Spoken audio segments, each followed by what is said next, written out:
Good morning, everyone, and welcome to the Committee of the Whole meeting to discuss budget items. Noting attendance has been taken, and Councillor Chambers is not going to make it this morning, and Councillor Pierce is going to Zoom in if he can. Yeah, he's in Florida, and we have Councillor Howes and Councillor McAlpine online, which makes it complete. Takes us to number 2 on the agenda, which is the approval of the agenda. I don't think anyone will have anything to add to the agenda. Looking for a motion to receive the agenda as it stands. Councillor Coleman and Councillor Kyle. Any questions to the agenda? Seeing none, all those in favor? Opposed and carried, thank you. Number 3 is declaration of pecuniary interest. I can't imagine that there would be one, but if you find yourself in a position, please let me be the first to know. Number 4 is to convene as a committee of the whole. I'm looking for a motion. Councillor Bell and Councillor Miller. All those in favor? And in we go, and now we sit as a committee of the whole.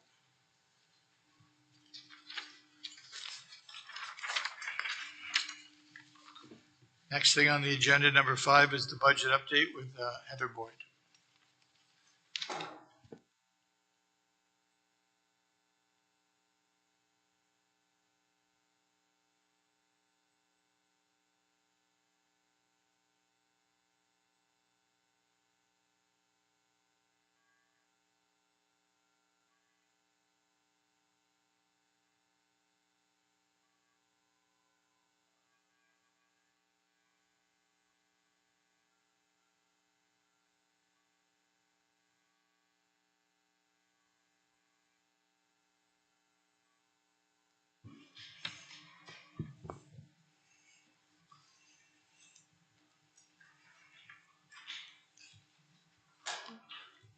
Thank you, Mr. Mayor. Welcome, everybody. This is our 3rd meeting for the 2024 budget. Where we are in the process is we have heard all of our initial presentations. We are now at the point that we are going to be evaluating, reviewing the budget, and moving forward with decisions. What we're going to be looking at today, what my presentation, which was handed out, we'll just go over.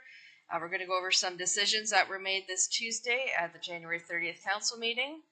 We're going to provide an updated starting point based on those decisions. We're going to review the public engagement results. We'll go over some questions and answers that were asked at previous meetings that we said we'd bring back.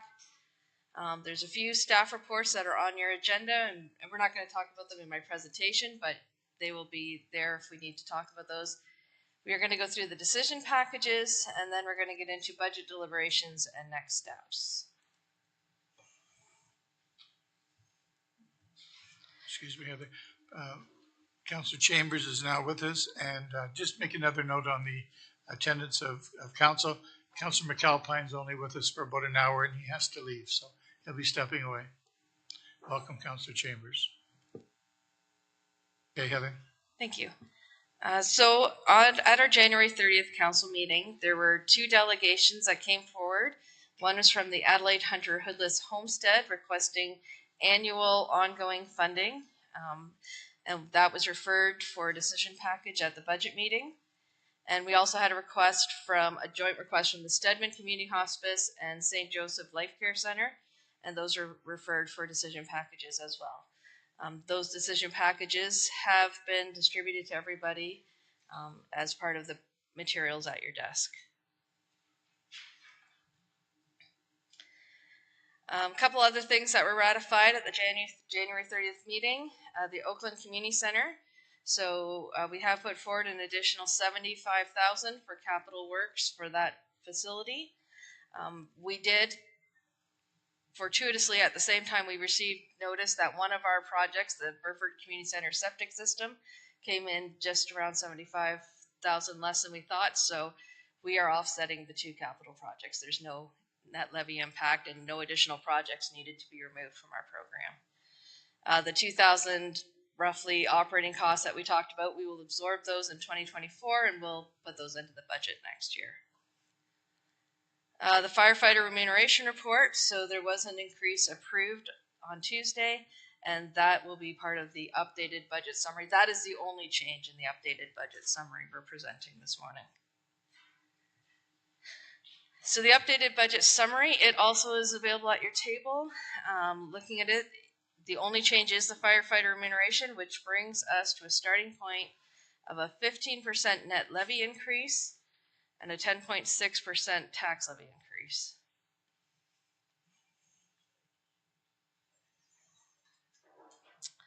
We did undertake the public engagement process. We received comments from email from our Engage Brant platform. And so I did prepare a report of everything that we had as of late last week into the report that's attached. Happy to answer any questions anyone has on that report. But the key public engagement results are we received a total of 28 comments and 6 questions. And those questions were all answered on the platform. Key themes that came out of that engagement, there's a lot of, not surprisingly, a lot of comments about the overall budget increase. Key on everyone's mind lately is the new library. There's a good number of comments on that. And then roadworks, some just general comments about cutting costs, staff salaries, and then a couple questions about the actual budget document. The staff report, as well as providing all the comments that were received as attachment, it also provides some clarification, responses to a couple of the questions specifically raised on the Engage Brant platform. It went through, those are people who put question-looking things under the feedback rather than under the questions. The most frequent common theme of the engagement is obviously the concerns about a 10.5% tax levy increase, specifically for low fixed income homes and those struggling with other cost of living increases. And that's absolutely not a surprise, and we've talked at this table before about concerns about the affordability of what we're putting forward. Getting into questions raised at previous meetings. So there was a question raised about how much we spent outside of our internal legal resources on OLT cases. So in 2023, we did spend $54,000 in external legal costs and $86,000 in external consulting and professional costs for those OLT cases. They vary year by year. We have considered them approved non-funded expenditures, and we report on those through the variance reports. We don't have a specific budget line item for OLT cases, largely as we are not trying to buy trouble, and we don't want to have a specific budget for what we're going to be putting up against for OLT cases. That's just how we deal with them, and they vary, and when we go to settlements, it's very hard to even estimate what a budget might look like for that. Remuneration, Fire Services Administration. So there was a question raised about why it looked like their salary line was lower than our 2.5% that we are proposing as the non-union salary increase. It's largely just because there were some changes in the structure of that department, and the net result was that the starting point is lower, but they do get their 2.5% increase as part of that we presented. There were some questions raised about salary expenses related to community halls. I think it was because we reported that there was no specific dedicated staff for some of these halls, and yet there was a salary line there. So this is just a breakdown of how those salaries were estimated. There's facility supervisor, portion of their work goes to these halls, and then there's full-time and part-time staff hours for each hall. The Outdoor Environmental Education Program in the Apps Mill Nature Center. So in November, we referred communications from the GRCA to the budget process. We have confirmed with the GRCA officials that they're not looking for 2024 funding, but they are looking to start a discussion with the municipality and with the city about the future for that. So it's more of a future budget consideration, and I do think that one thing council needs to do, though, is to officially give word that they would like to start discussions with the GRCA so that we can reach out. I think they asked that question, and I don't think we ever officially responded that we were interested in those those talks. John Noble Home funding model. So I think it was our last meeting. There was a request for clarification on what % of their budget is funded by the municipality. So the total municipal share is 14.4%.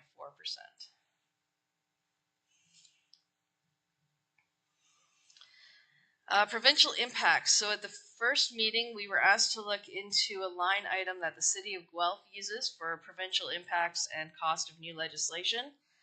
So we did look at their breakdown, and we do think it's an excellent tool. I think we aren't in quite the same position as Guelph is at the moment. We don't have any Bill 109 having to repay our planning applications at this point. We haven't had any of those, so we don't have that as a fee. We don't have any affordable or attainable housing projects right now, and that part of the legislation hasn't even actually come into effect yet, so we don't have any budget line for that. Purpose-built rentals, we are very soon likely getting into that field, but we don't have anything solid at the moment. So it'd be very hard to say how many projects like that we're going to have, and certainly it'll be more for next year budget than this year. And the phase-in of the new development charges fee, this absolutely will affect us for the 2025 budget, because when we set our new bylaw, there's now a mandatory phase-in process, which will have some cost implications and money that we are going to have to pay from the tax levy rather than from development charges. So that will, but as I said, our bylaw doesn't come into effect until September, and not knowing what those numbers look like, we don't have a number to put forward at this point. And housing pledge resources, so the County of Brant does not currently have a signed housing pledge with the province, so we don't have any of those costs. We haven't made any firm commitments on that front. So we are, at this point, absolutely, I think that's something we should be looking at. And I think maybe once we get into the development charges background study, staff will put forward some kind of metric that we can report on going forward and include in future budgets.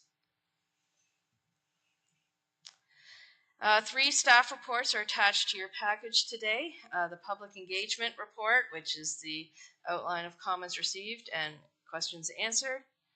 The excluded expenses report, which is a standard report that is required to be approved. I think it's before the final budget approval.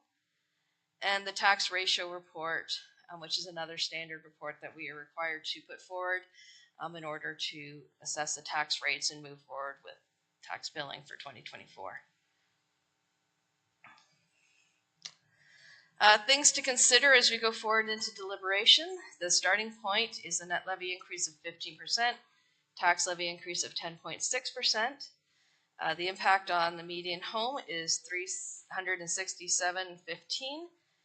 The impact on 50 acres of farmland with no building is $139.01, and the impact on 218 in small retail commercial space is $397.06.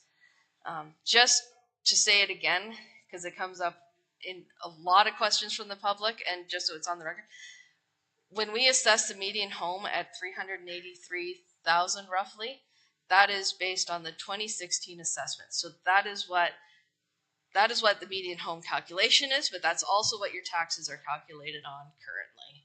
So your taxes won't be based on what your current assessment is. It's based on what it was in 2016 until we get the impact reassessment, which may or may not be this year.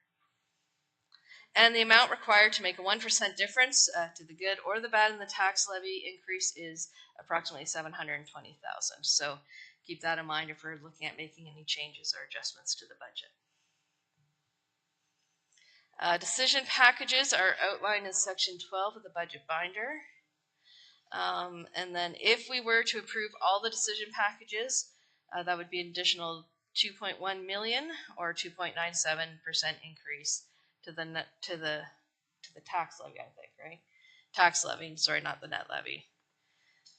And then I will open up for any questions. There is more to talk about in terms of after we get through the decision packages, but I'll open up to questions on this so far. Are there any questions from the committee to Heather?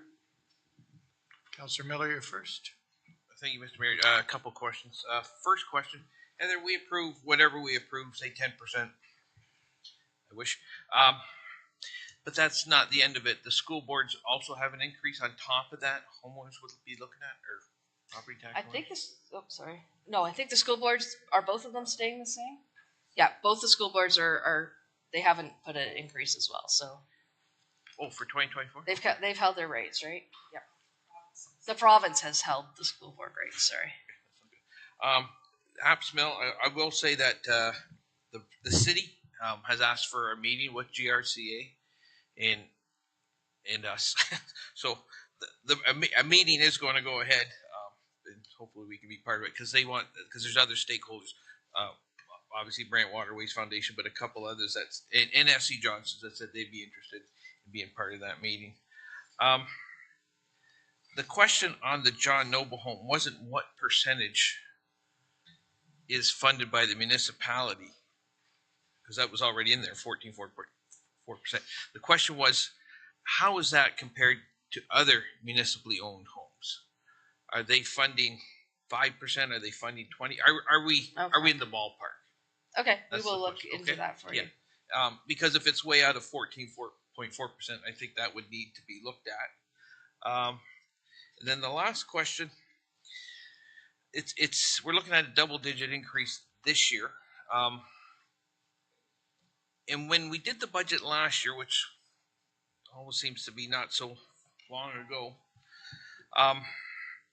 Heather stood up there and just ran through the numbers, at a high level about what we were looking at from 2023 to 2024. And I think just the numbers we knew was at 5.6%. It was already baked into the cake, whether it was the land deal with Brantford, those numbers going down, or the cost sharing agreement. You know what I mean? That was going up, and there's a few other things baked into the cake. So we knew, or we should have known, I knew, we'd be looking at over 10%.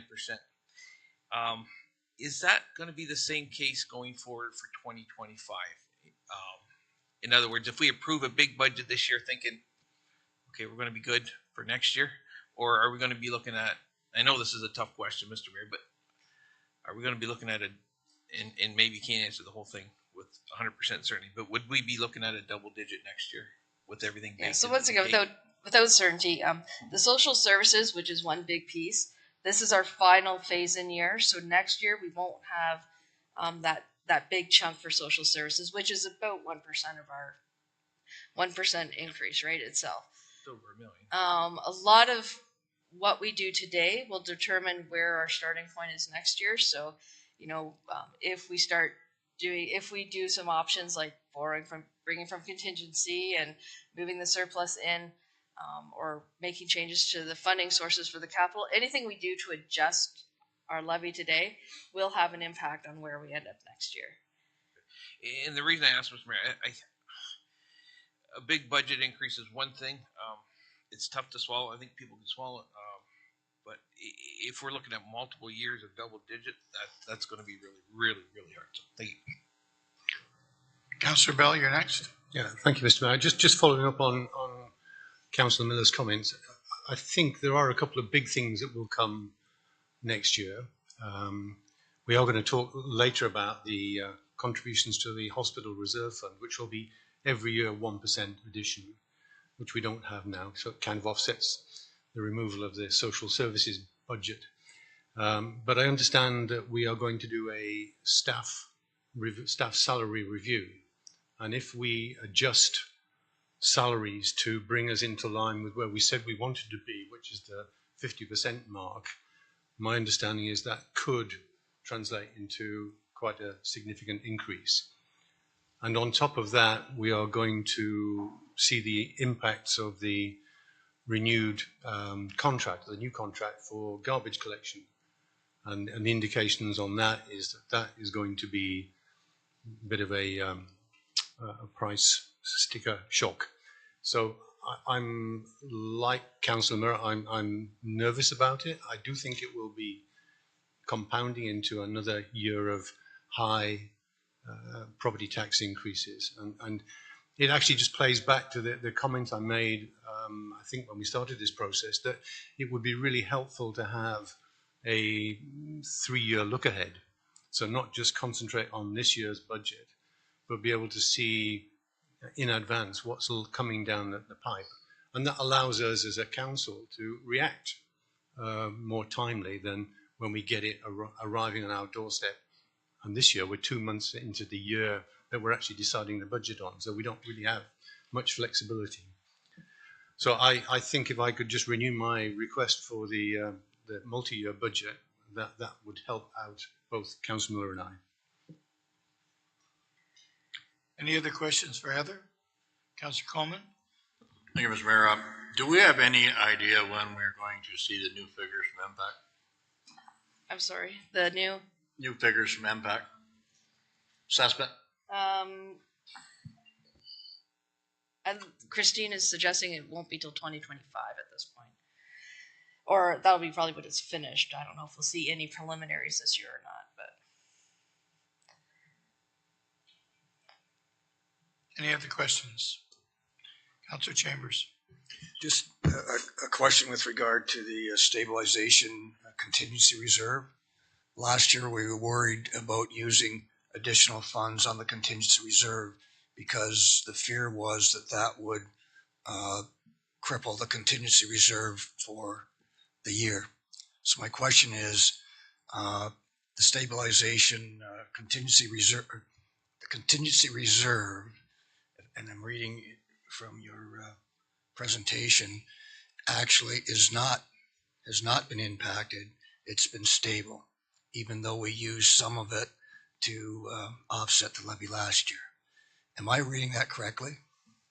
Yeah, so when we did that last year, it was with the idea that staff would work very hard to make sure that, you know, we did some cost savings and that we tried not to draw from the contingency reserve too much. And we were actually successful in that we didn't have to make a draw from that contingency reserve. We were able to cash flow the expenditure. So there was enough savings. We didn't have to draw last year. Once again, it's not so much the drawing from it that's the problem. It's that it creates the gap in the next year's budget, right? So.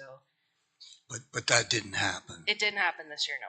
So I'm wondering if maybe you could give an opinion if we did the same thing next year from now when we're sitting here, could we be saying that really didn't have an impact on the contingency reserve, but in the meantime, we have lowered the rate, the levy, tax levy, by using some of the contingency reserve? Yeah, there's a few suggestions at the end of the presentation after we get through the next piece. The two things we are saying that we do think there's going to be a surplus this year, so there's a portion from that we think is reasonable to allocate. And also another drop in the contingency is also a reasonable step if we want to take that. And we've put a few ranges and the impacts into our presentation. So those are the two that staff would support. And just a final comment, over the years, that has traditionally been played out. We have never went into a deficit that I can remember, even though we have used contingency reserves, et cetera.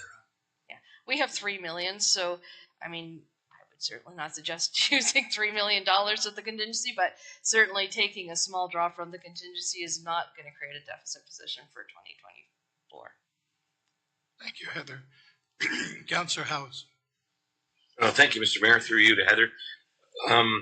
Heather had a resident yesterday communicating with me with concerns about the tax increases, and he said, I've seen my tax bill for 2024, and then he had some comments following to that.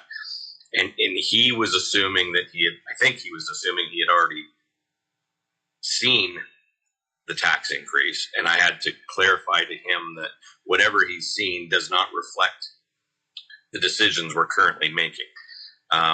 Could you walk through a little bit the mechanics of whatever we decide related to the budget and the tax increase?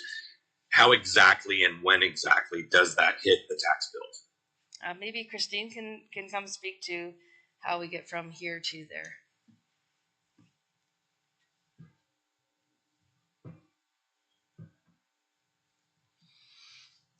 Hello. The bill that they received is an interim. It's based on 50% of last year's rate. They will not get their new bill until the beginning of July, which will have the rate. So we'll take the 2024 taxes less the interim, and it will be divided into 2 installments. So they'll see the increase in the last half of the year. Councillor House? Follow up then, please. So because July is halfway through the year, does that mean that the tax increase they see in July is more than whatever we decide on to make it work for the whole year? Because the first half of the year was less. Like, just to clarify, please. Yes, they will see the biggest half in July, so they will pick up all this increase in July. Whatever increases in the tax rate will go on their July bill. Okay, thank you. Any other questions for Heather? Or any other staff? Seeing none. I need my phone to take it out here. That takes us to the decision packages. Yep. Since we are going to hear from Heather later on, we'll just leave it. We won't make a motion to accept her report because I don't think that her report is completely finished yet.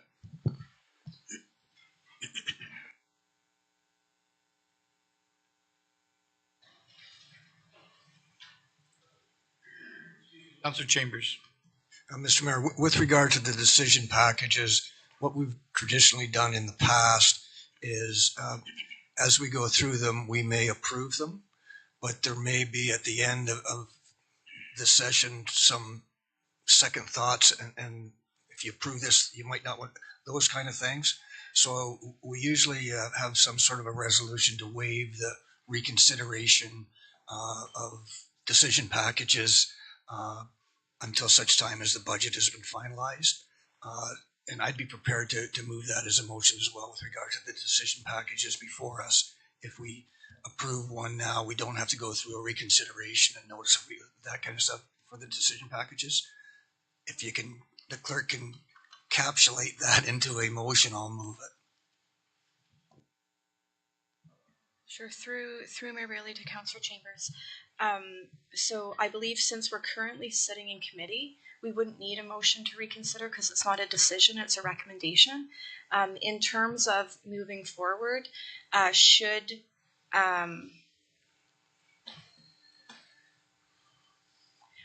so what you're saying is that rather than while we're in deliberation, say decision package number 10 is moved on to the agenda, or is moved and approved. I believe how we did that last year was we didn't vote until there was a final vote at the end. And so we moved all the recommendations, and then there was one large amendment, is I believe how we handled that. And that's all I'm asking for this time, because if we approve a decision package 10, and by the time we get to 23, we realize that if we want to support 23, we might not want to support 10, then we can go back and change that kind of stuff. Yeah, absolutely. Councillor Oakley. Through you, Mr. Mayor, I believe also last year how we started it, we put everything in and we took things out. Or we weren't, no, is that not what we did last year? I remember. Through you, Your Worship, that is how we did it last year. I believe it might be better if we just went through one at a time, just because when we moved them all on the floor, amendments had to be done in the negative, and then when the motion came forward, it had to be a double negative. So it was just a bit more complicated. So if we just move them one at a time, that might be preferable. So I think that is the recommendation, that we do them one at a time. It's going to take a little bit more time, but at least we'll see the way it's going as we're doing it. Are we ready to start? Yeah.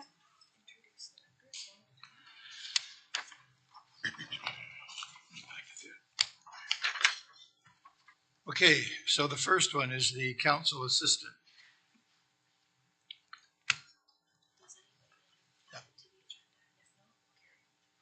Does anyone have any questions about that position? Councillor Miller? Just a question. I asked this before, but I just want to clarify, Mr. Mayor, for any position here, this is all going on the basis of a July 1st start date. That's correct? Right. Okay. And so the impact of levy, when we see, say for the first one, council assistant, 41,000, next year that would be 82,000. There you go. Okay.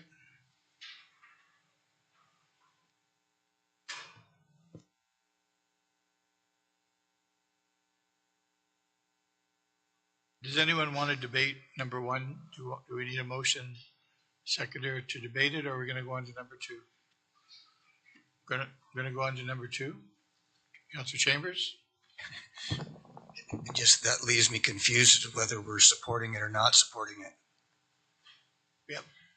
Through your worship, so going through them one at a time, if council wants to support a decision package, they will have to move a motion to have it added to the budget. Okay, So silence will just move on, it won't be added. If council wants to support a decision package, they would raise their hand and request that it be added into the budget. Councilor Bell, you look confused now. Yeah, I'm confused, but that's not surprising. I think if I understand the clerk correctly, then somebody needs to say on item number one, we'd like to include it. Is that correct? Through your worship to Councillor Bell, correct. So if say you wanted to include number one, then what you would do is you would put up your hand and move a motion that item number one be added to the budget. We would look for a seconder, we would have debate, and then we would carry on with number 2, 3, 4. Yeah, and I'm assuming then if there's no debate, then you're assuming we don't approve it. Correct. So if you don't want to add a decision package, don't raise your hand. Okay, then I'm going to raise my hand for number one. Okay, seeking a seconder, Councilor Kyle. Discussion, Councilor Bell? No. No, you just want it added, Councilor Chambers? I speak in opposition to it. It's an expenditure that when we're looking at a 10% increase, that it's not required and not needed at this time. Not to say that in the future it might not be, but I won't support the package. Anyone else? Councilor Kyle? Thanks, Mr. Mayor. Are we allowed to perhaps ask staff for maybe some clarification on why this one's maybe coming forward? So I don't know whether that's Allison or whoever is the most relevant to answer that question.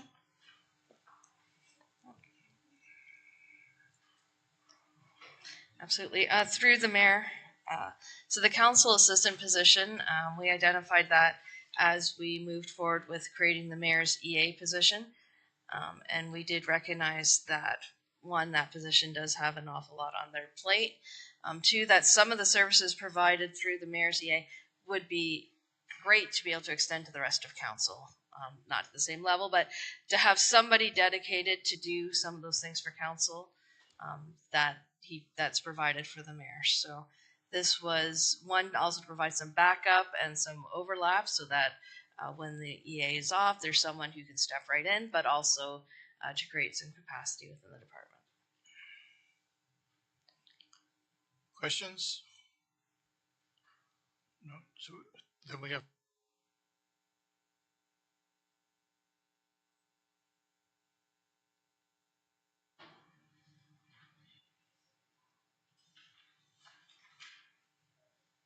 All right. Okay, so number two. We're not going to vote on it. So just in terms of discussions with Councillor, with what was spoken about further with Councillor Chambers, what I'm proposing is that we come up with one large motion, which will be read back. At that point, we can make changes. So in context of the entire, in the entire amount. So, you know, the motion might be that we have decision package 1, 5, 10, 11, and 12. At that point, I'll read that back. If council or committee wants to have any debate and discussion amongst themselves, we can then call the vote at one time. In the alternative, what we could do is what Councillor Chambers had proposed. We vote all along with the understanding that there's no motion to reconsider required at the end. It's just a bit cleaner if it's only on, if we're only voting on it one time. So. It may be cleaner, but it's more confusing. Councillor Miller. Mr. Mayor, I appreciate what the clerk said, but I would rather go through one at a time and just battle it out today.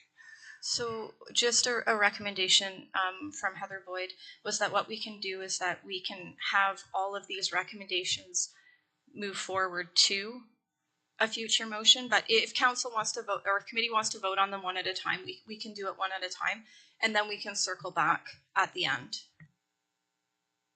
Councillor Chambers. One of the things that was helpful last year by doing it one at a time, we saw the impact on the overall levy as to what that did.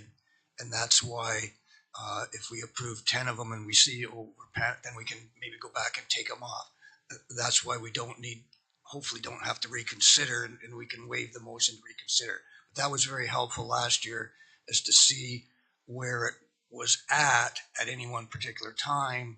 And the poor decision package that was at the end of the day was looked at it as being, well, we can't do that because we've already done this kind of thing. So yeah, I prefer to do them one at a time to see the impact. And what I'm suggested to the clerk was that if we vote on whether or not to move those forward to the approval recommendation. So we're just voting to put it forward into the big recommendation, and then when we get to the big recommendation, we can take things out if we want to. Okay, so we're going to have a vote then to move number 1 as a consideration. Yeah, move it forward to the recommendation. All right. All those in favor of number 1 moving forward?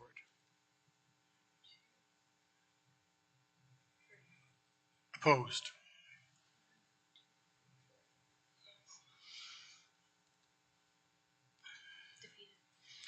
Okay, so that doesn't get moved forward then.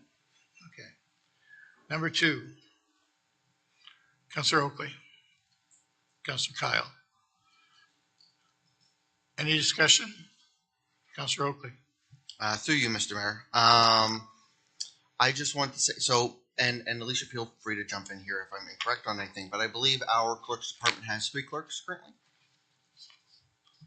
Through your worship to Councillor Oakley, yes. So we have a clerk, we have a deputy clerk, and or 2 deputy clerks, and we currently have the mayor's assistant assisting with meetings. Yes.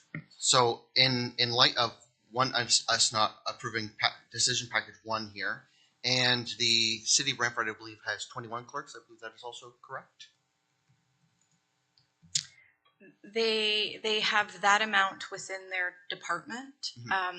They also, but within legislative services, I think in the terms of what you're speaking of, I don't know how that complement breaks out, but they certainly have a larger clerk's department than us, yes. And I think it's relevant to note that that's an 8-fold increase in staffing versus ours. They're roughly 3 times the size of us. I've heard many times over the course of the year that the clerk's department is very strapped to the point where they are using the mayor's assistant as a fill-in clerk. So I would, we had the conversation when we first were presented with this decision packages, that items, I believe it was 3 through 17 inclusive, were all items that staff would consider service cuts if we did not approve. I would consider this committee secretary in the same boat there. I think our clerk's department is way overstrapped with the committees that we have. So I would argue that this should be included, the recorded voting aside, as a mandatory or as one of our decision packages that would be considered a service cut. Thus, I believe it is vital that we include the committee secretary. I also obviously am very passionate and advocate for us moving to recorded voting. I believe it is good governance. I believe it is transparent and accountable, and I will be supporting it.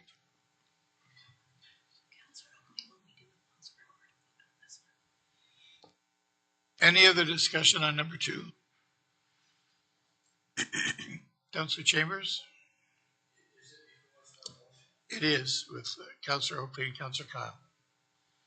Councillor Chambers. For the same reasons that I said last time, this is totally unnecessary. We don't need to be hiring a $40,000 position to count votes. Since the inception of the county in 18, whatever the hell it was, it hasn't been required. It's not required now. And everybody's able to look at the videos that we have now to see how people voted. It's not necessary, and a 10% increase to spend $40,000 to count votes is an expenditure that would not be supported, I don't think, by the taxpayers in the county. Thank you, Councillor Kyle. Thanks, Mr. Mayor, through you. I would respectfully disagree with my colleague. I do think that the bigger picture here is the human resource piece. We've heard countless times over the course of the year that our staff are reaching a breaking point, and I think that this, especially considering that first package was not approved, that would have also helped alleviate some pressure. This is sort of the option to do that. I think we have to look out for our staff and ensure that we have a good staff complement moving forward.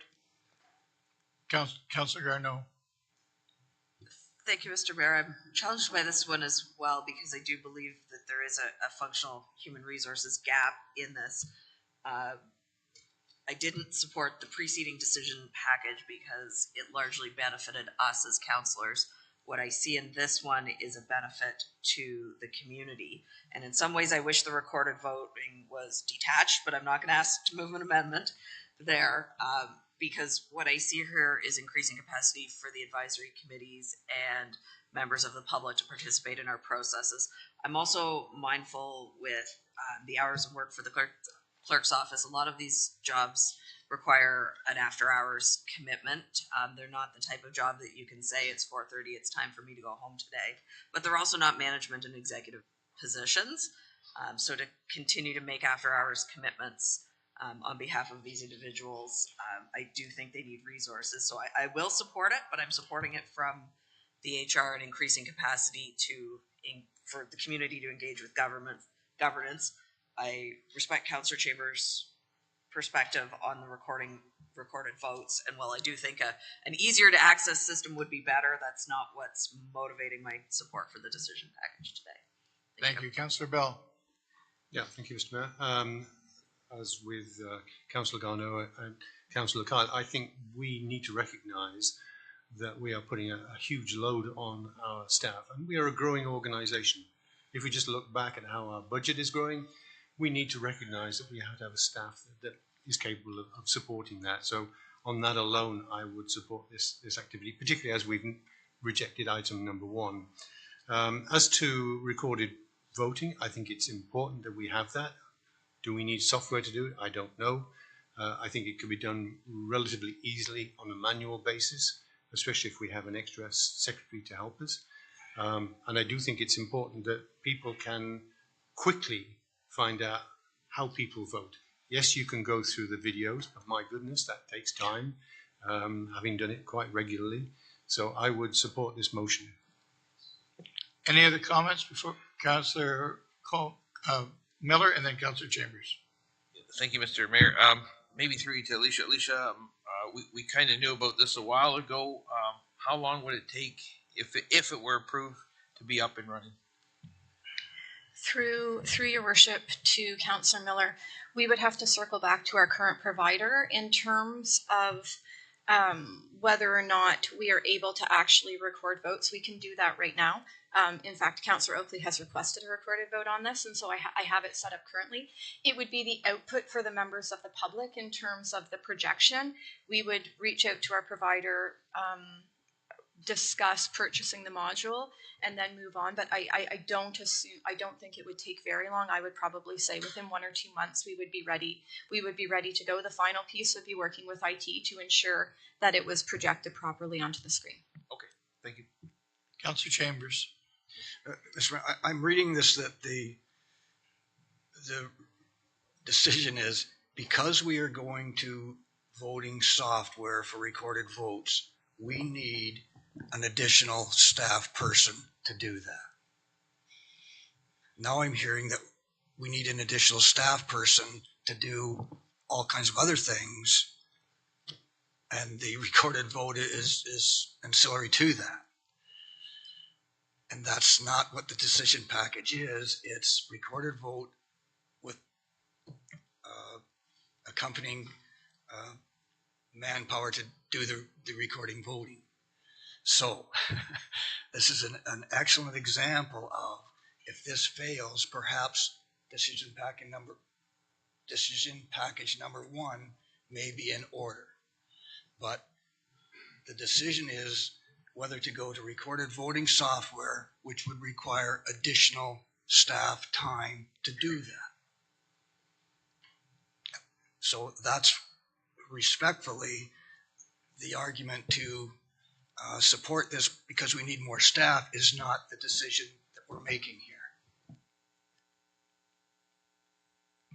Through your worship to Councillor Chambers, that is correct. And so because of the increases that were coming forward this year, what we did was, in essence, we condensed it.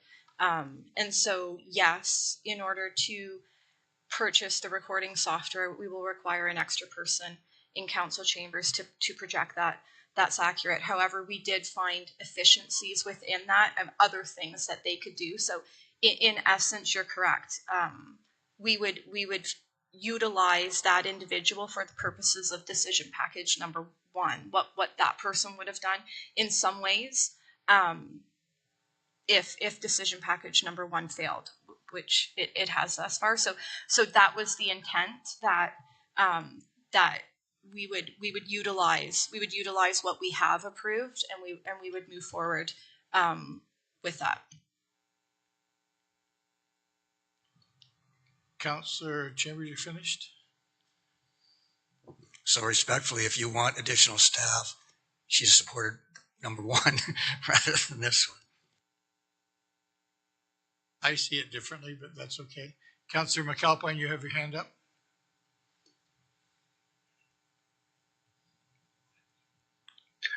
Sort of along the same line, I was kind of under the impression that we were creating another position to help the clerk's department in addition to this request. Is that in part of our pre-approved 10% increase, or is that a decision package further down in the list? Through the mayor, there is no other position. We don't have that in our pre-approved budget. We don't put any full-time staff positions through as part of the regular base operating, which is why a lot of the decision packages that come forward are needed for maintaining current levels of service. When we put this one forward, this was based on the idea that in order to go forward with the recorded voting software, we do need additional staff. Do we expect them to take up 100% of a full-time position? Probably not, but probably a very good part of that would be just for the recorded voting software piece, the reporting out, all the meeting attendance, all that.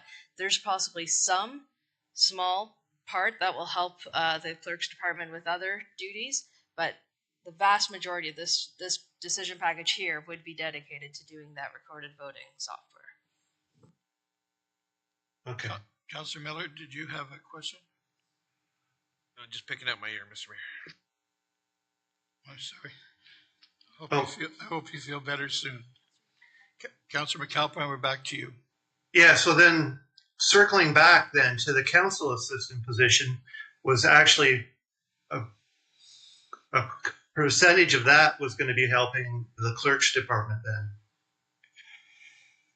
That one would be fully support for the clerk's department. So a lot of the duties they do in terms of conference organizing, meeting organizing, backup for the mayor's EA. It would be that council assistant position would be 100% support to the clerks and probably involved in some meetings and things like that. So actually, we'd probably be better off if we want to help the clerk's department approving number 1 for value of our money if we're not concerned about the recorded voting. Correct. Number 1 is it gets more assistance into the hands of the clerk's department. Number 2 was requested because there was a strong interest in moving forward with recorded votes for every vote. So that's where we framed them. Okay. So my preference would be to revisit number 1 and approve it. Than number 2. So. Okay. We're going to have to do that at a later date, Councillor McAlpine, because this is not zipping along like I thought it might. Councillor Garneau, you're next, please. Thank you, Mr. Mayor, and I'm gonna try and bridge these two things in a way that might move us forward. Looking at the two holistically, what I see as the duties of the council assistant is more support to us directly in our roles as councilors.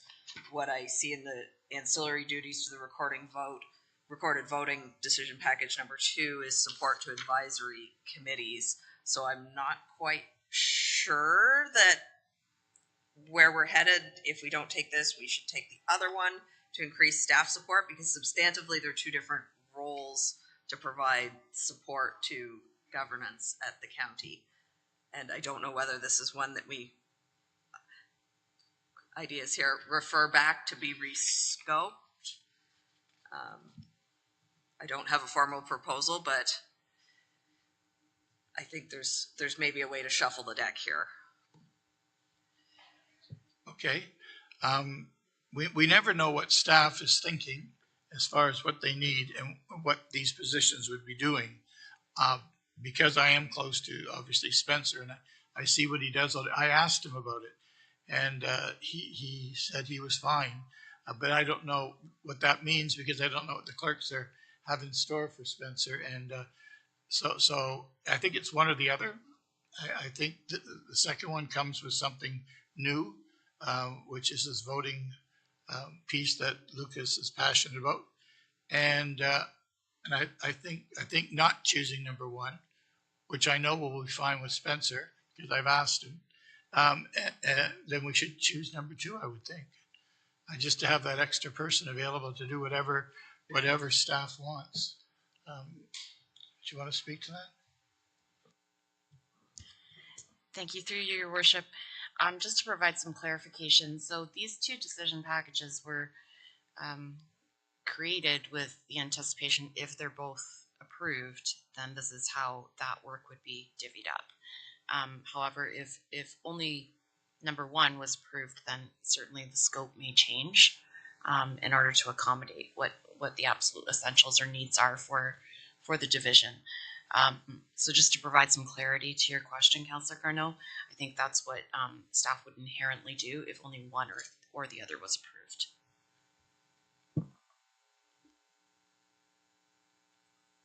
Any other comments on number 2? It's on the floor. It's been seconded. And Councillor Oakley, of course, wants a recorded vote. So let's have a recorded vote. Thank you, Your Worship. Just because we have 2 members online, I'm just going to go around and ask everybody to verbally indicate. I'm not going to ask members to stand. Mayor Bailey. I'll support it. Councillor McAlpine. No. Councillor Howes. Yes. Councillor Bell. Yes. Councillor Chambers. Councillor Miller. Yes. Councillor Coleman. No. Councillor Oakley. Yes. Councillor Kyle. Yes. Councillor Garneau. Yes.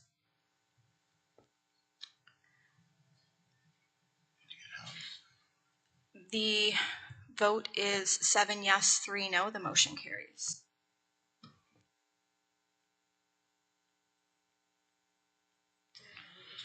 Okay, we'll just zip right along here to number 3, which is the disability claims specialist.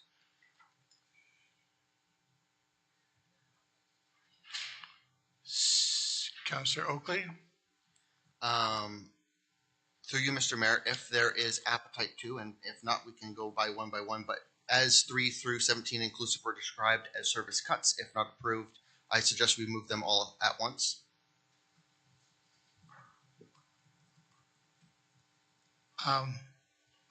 Okay, is there a seconder for that? I thought we were going to do them one at a time. I think we need to do them one at a time, facing a double digit at the end of the road. There's no appetite for number 3. Councillor Oakley? I will move it. Looking for a seconder for number 3. Councillor Kyle? Any other debate? Councillor Miller? A question, and it might come up on some of the other ones, Mr. Mayor, but disability claims specialist is showing the impact on the levy of $51,000.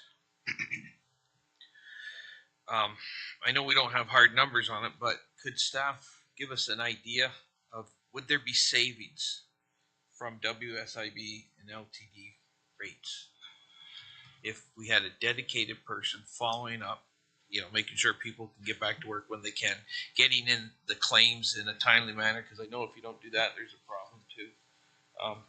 Is there any savings to be had from this position? Actually, I was talking to one of the other general managers about this position. We expect that there will be some savings in terms of processing these things more efficiently and getting things in order. Like right now, this is really, kind of done off the corner of someone's desk. So we do think so. We don't have a number to put to that. We do expect there will be some efficiencies, and, I don't know what line item specifically would take them out of, but if that made the go or no go decision on this one, I mean, I'd be happy to put in like a 25% efficiency or something if that would make this difference on this one. Yeah, it's a hard one, and it would have been. Yeah, it'd be nice to have some numbers to work with, but I suspect we would save some money. But would we save enough to cover the whole position? Probably not, but maybe. Councillor Chambers. Yes, with a levy that is 10% and more and rising as we go, I don't support this. I will say that this position is much more preferable than someone that's hired to count votes, but I don't support this in light of the two reasons. It is an addition to the 10% and rising levy increase, and it also adds to the base budget, which is there for years to come. Any other comments before we call the vote? It's on the floor. It has a seconder. All those in favor of number 3?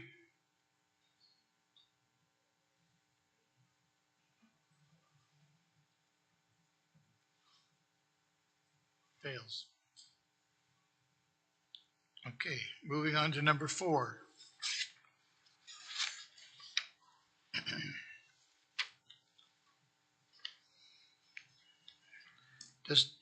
Can you speak to that, Heather, as to what exactly this is? Sure. So I'll start this one off with just a candid comment that of all the positions I've put forward, that this one is our absolute highest necessity. We have been asked to do a lot of work in terms of financial studies, financial analysis. There's a lot of work left to be done. And right now, without creating at least the starting point for a modernized financial department, I mean, we are going to be struggling this year, and it's going to make it very difficult for us to deliver on the promises we've made to date. So what this would do would start the process of having dedicated staff that would look at budgeting and long-term financials as their primary focus. So taking out the piece of the day-to-day, the year-end reconciliations, all the other pieces, this would start creating that department that could be focused on things we need to do in order to move forward and actually grasp and grapple with some of these long-term financial decisions we have to make. Councillor Bell, you're going to put it on the floor? I will move it. Yeah, looking for a seconder. Councillor Oakley. Councillor Bell? I can only be very supportive as somebody that's been pushing hard on long-term financial plans and multi-year budgets. It's clear you can't do that without people and skilled people to do that. But I think it's more than that. I think Heather mentioned that we want to be a modern, I'm going to use her words, responsible organization as we grow, and we are growing rapidly. We do our residents a disservice if we don't plan properly. And I think there's opportunity actually to, in the longer run, make savings if we have somebody doing this job well. Councillor Miller and then Councillor Chambers. Thank you, Mr. Mayor. Yeah, I think we've all known for a while that our finance department's a little bit thin. And I think we got some retirements coming up. I'm just wondering about the position itself. I mean, to me, this is a position where you could get somebody who would just fill a seat, and or you could get somebody that's just a firecracker and really nails it and gets to the bottom of all this. What are you looking at in terms of qualifications for this job? And I ask that in light of the salary for this position. Are we looking at a full-blown CPA or?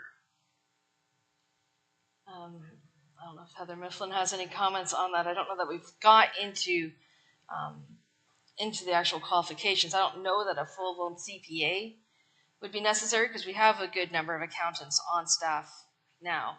But we need someone to be able to do the higher level thinking, to work with our economists like Watson's and that.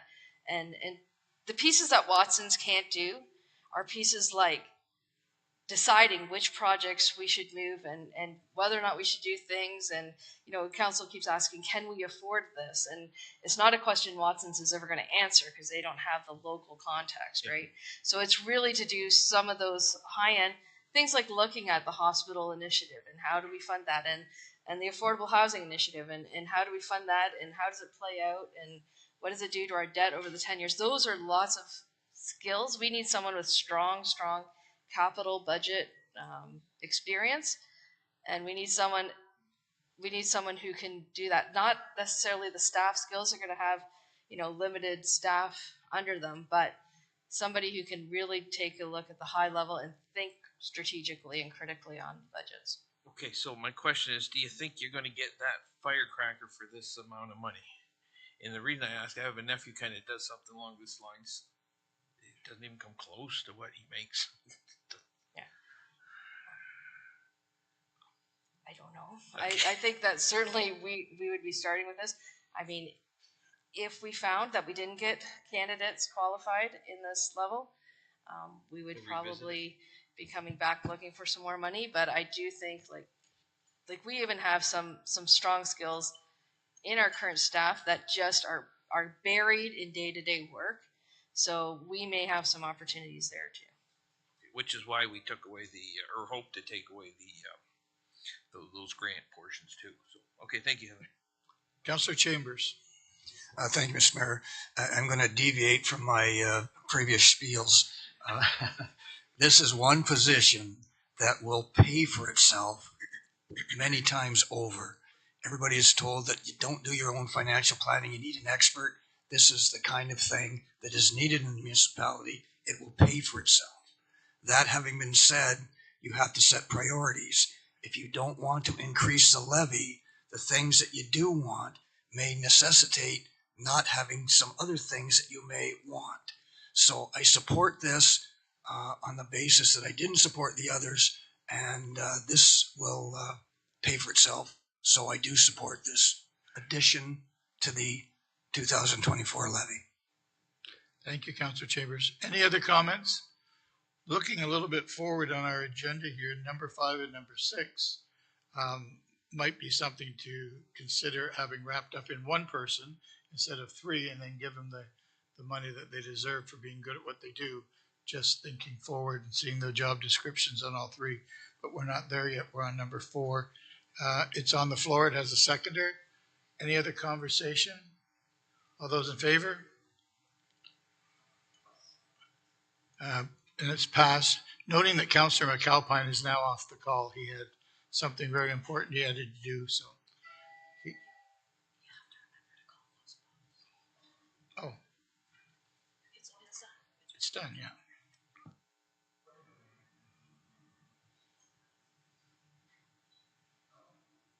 Okay, those in favor, which I've done. I didn't do. Those opposed. Thank you. Which does take us to number 5.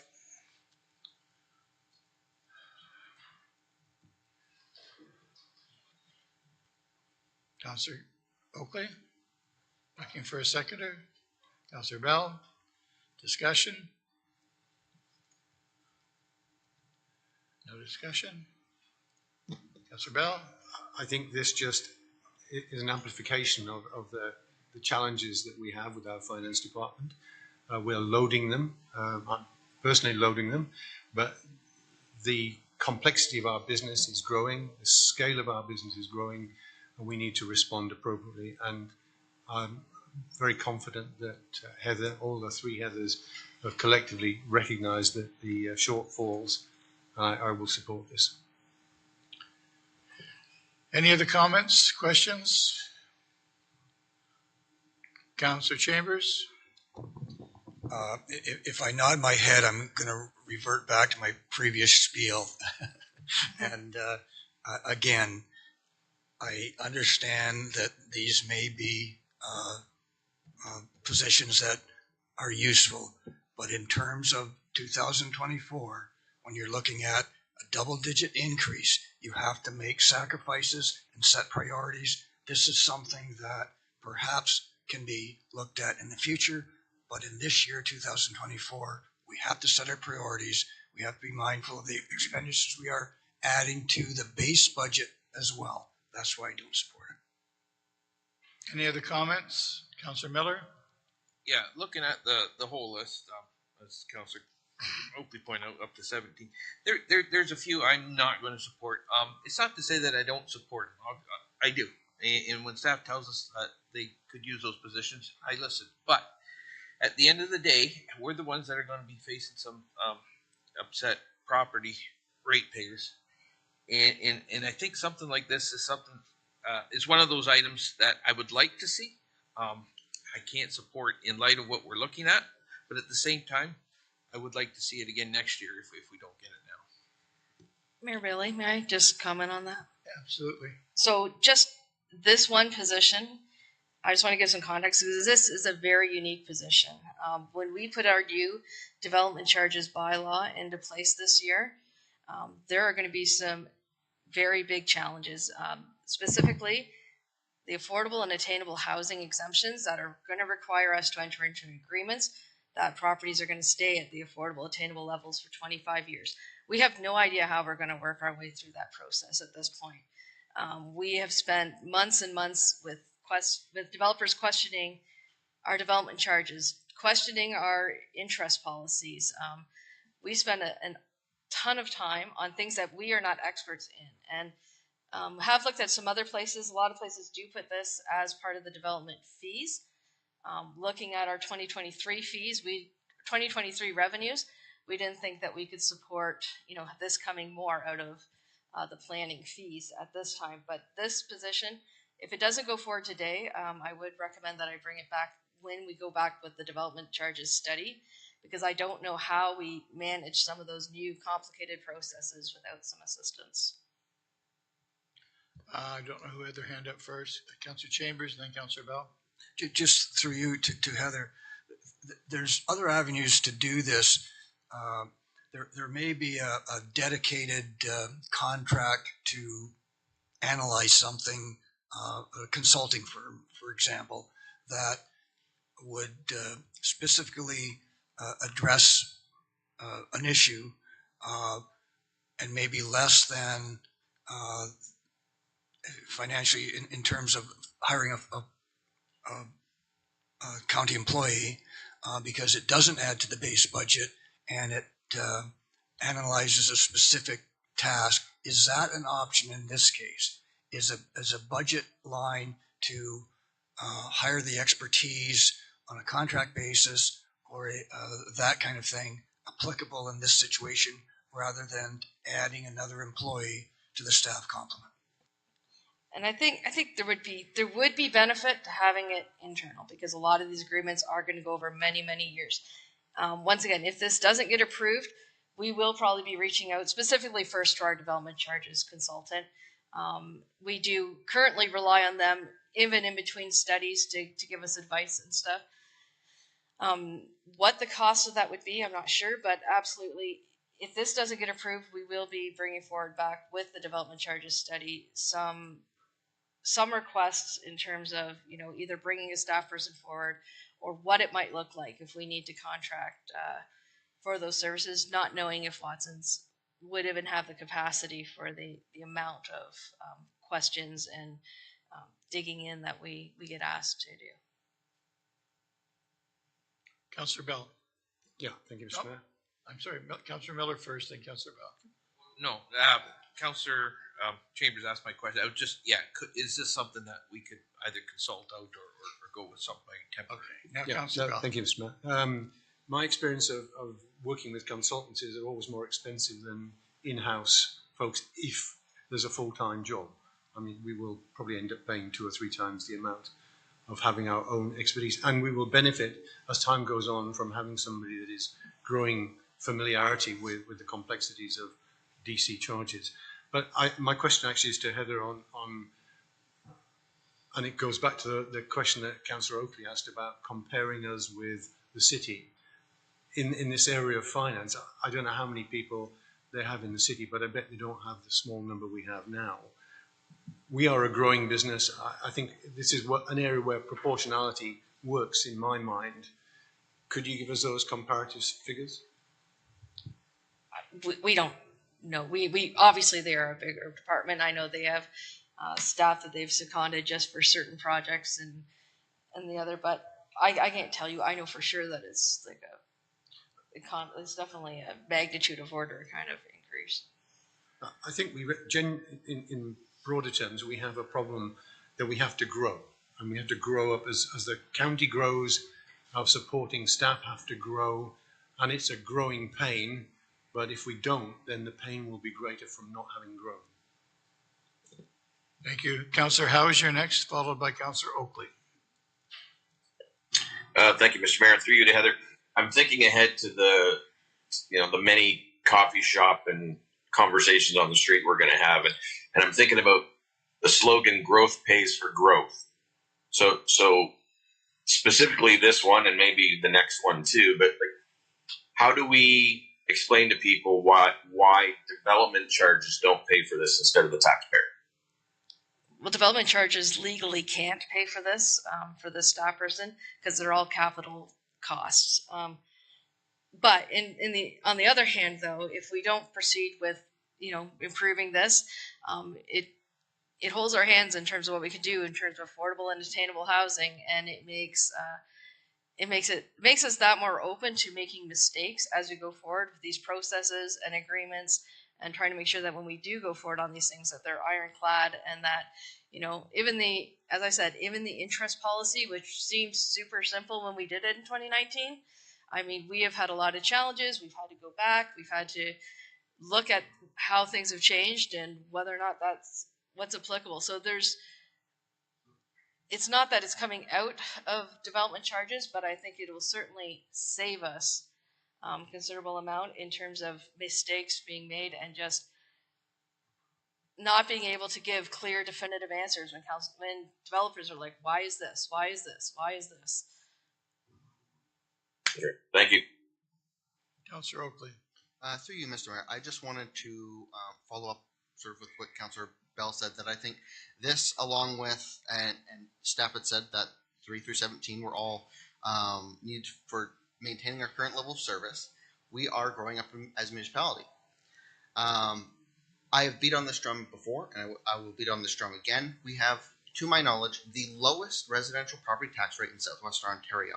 Every single one of our peers is 25 to 40% higher than us, some of which offer less services. If we were 5 or even 10% lower, that would suggest to me maybe we're just very thrifty. We've managed to find efficiencies. What this suggests to me is that we have not been and are not being realistic about the cost of running a full-grown municipality, and we need to come to that realization. And our tax increase is not even out of line with those neighbors to begin with. So I understand we have a 10% increase. I understand it's challenging conversations, and the people I've had these conversations with so far, using that logic, almost every single person I've talked to has understood and had been content with that explanation. Any other comments, concerns? Councillor Kyle? Thanks, Mr. Mayor, and I'd echo the sentiments of Councillor Bell and Councillor Oakley.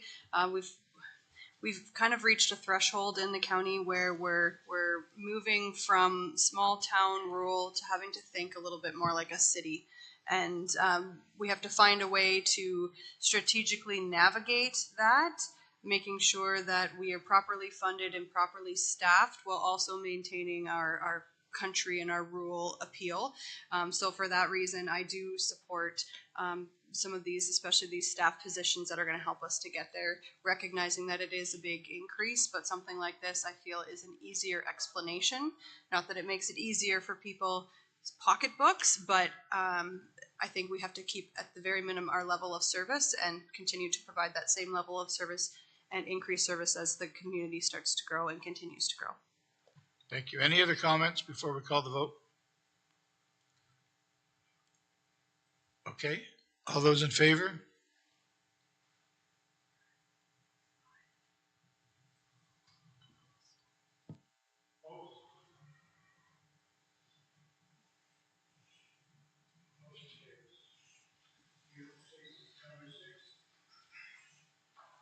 And Mr. Mayor, if it makes it easier, this one specifically, I mean, we can move this one off into 2025. Largely, this one is intended to provide some better expertise and background when we deal with things like our Brant County Power Funds. Absolutely, if the hospital funding goes forward, that will be a large pot of money that we are going to have to manage carefully. So there's absolutely going to be some investment needs. But I do think that we can wait for another year.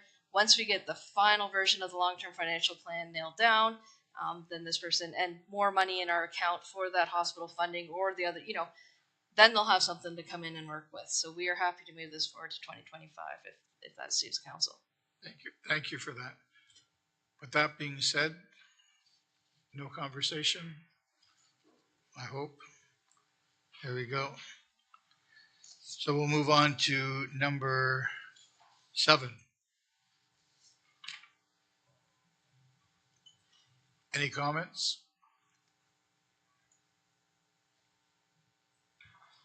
Seeing none? Move on. You're going to move it? I'll move this, Mr. Mayor. Okay, looking for a seconder for number 7. Councillor Oakley, it's on the floor. Do you want to speak to it, Councillor Bell? No. No? Any other? Councillor Garneau? Sorry, Mr. Mayor, just a question through you to staff. It says it's funded by reserves this year. How is it funded next year?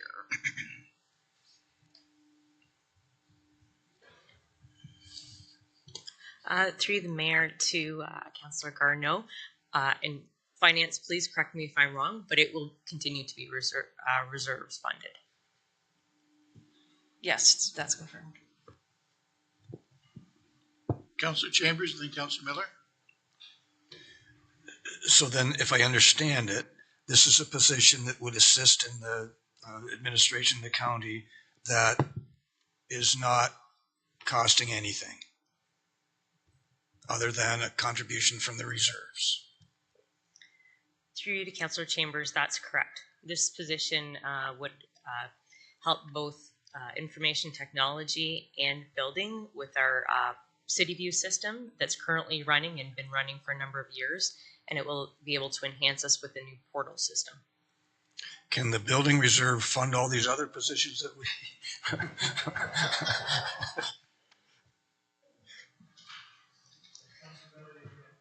Thank you, Mr. Mayor.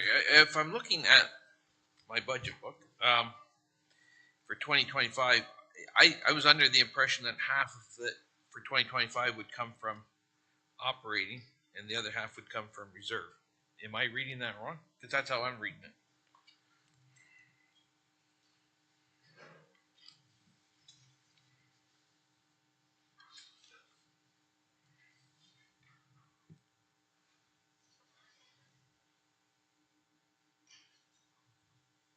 Sorry, Councillor Miller, I think you got everybody scrambling, so they're just looking at that now at the pages.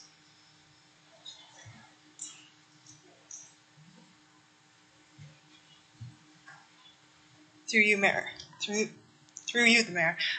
No, it would be fully funded from the building reserve. It's just showing the operating expense of the balance of the position when it's annualized next year, and then it is funded through the building reserve or the building fees. Any other questions? Number 7, all those in favor? Opposed? Carried. 8.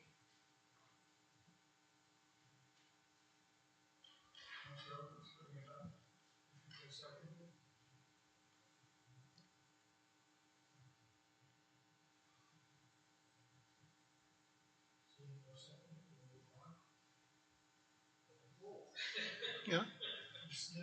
Got to get the rules right, Brian. You can't snooze, Councillor Coleman. Okay, so it's now seconded by someone over on the left side there. And discussion, Councillor Miller. It's interesting, because this is a position that was there, we just never replaced it. So it's unfortunate it's got to come in a bad year, but it has to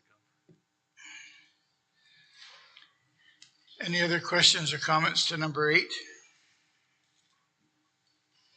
Councillor Chambers?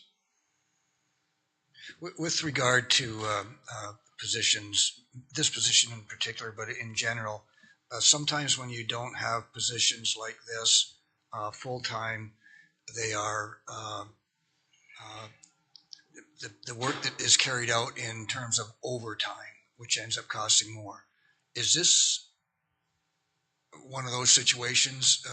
To do what needs to be done, is overtime required, which would be in essence more than over the years than having it done by an employee.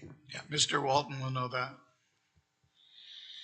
Through the mayor to Councillor Chambers, I think that question would be very hard to answer. And I think the story of this one really is, like as Councillor Miller had said, this is a position that's been there twice and dealt with through attrition. It's been put onto other people. And as we grow, there's times you have to add positions. I don't think this is really the position we're necessarily adding. We're taking this off of a whole bunch of other people is what we're doing. So it's adding into the mix by taking off of people that are adding on to their workloads, and then it becomes difficult. And I'd say instead of paying for overtime, we're not getting the work done is what's happening. So eventually you get to the time where, you get, are you meeting your responsibilities and keeping up with the criteria under minimum maintenance standards and the like. So I'd say that's more the bent on it right now. If we don't get it, eventually we'll get to that point where we're probably having to do overtime to do it, but I don't think we've been doing it yet. Any other questions for Rob or to the package? Seeing none, we'll call the vote. All those in favor? Opposed? Carried. Number 9, Rhodes Vac Trailer. Councillor Miller, you're putting it on the floor. Looking for a seconder. And Councillor Coleman. Discussion. Councillor Miller, and then Councillor Miller, then Councillor Chambers. I'll give credit to staff for identifying this need. We have just over $8 million worth of projects going on in the county over the next 2 years. As they've identified in our material, it's needed. Councillor Chambers. Mr. Mayor, this is a little bit different. Now we're talking about capital projects that don't add to the base budget for years to come, only in terms of maintenance. In terms of funding a capital project, are there capital reserves that can fund this without it going on to the municipal levy? And follow-up question, in the last position that we just approved, we also approved the addition of a pickup truck as capital. So I'm wondering, now that we're moving into capital projects, there's maybe a different way to fund this than strictly from the levy. And I would like that explain why this perhaps is not coming from a capital surplus budget or something to that effect, rather than going right onto the levy. I think we have an answer for you over here. Through the mayor to council, there is approximately 40,000 that is available in the Public Works Capital Reserve or Operations Department Capital Reserve that could be used towards this, and it would completely drain that capital reserve. Now, at the time that this decision package was put forward, we were still kind of figuring out all the rest of the capital budget, so it was thought there wasn't anything available. However, there is some funds that could be put towards it. If that information could be gotten, again, that impacts the decision whether to go ahead with it in terms of adding to the levy. I'm thinking there might be a pickup truck laying around somewhere that this other employee we just hired or approved. Maybe we don't need the pickup for that particular employee, but maybe we can put that capital in. So I think some creativity can happen here with capital projects rather than just adding it to the levy, like we added 49,000 and now 90,000. We're over $100,000, $120,000 or whatever it is to the levy on capital projects. Some funding, financial maneuverability may be in place that can pay for these things without adding to the 2024 levy, which is now almost probably 11% and rising, and we still have 20 of these things to go.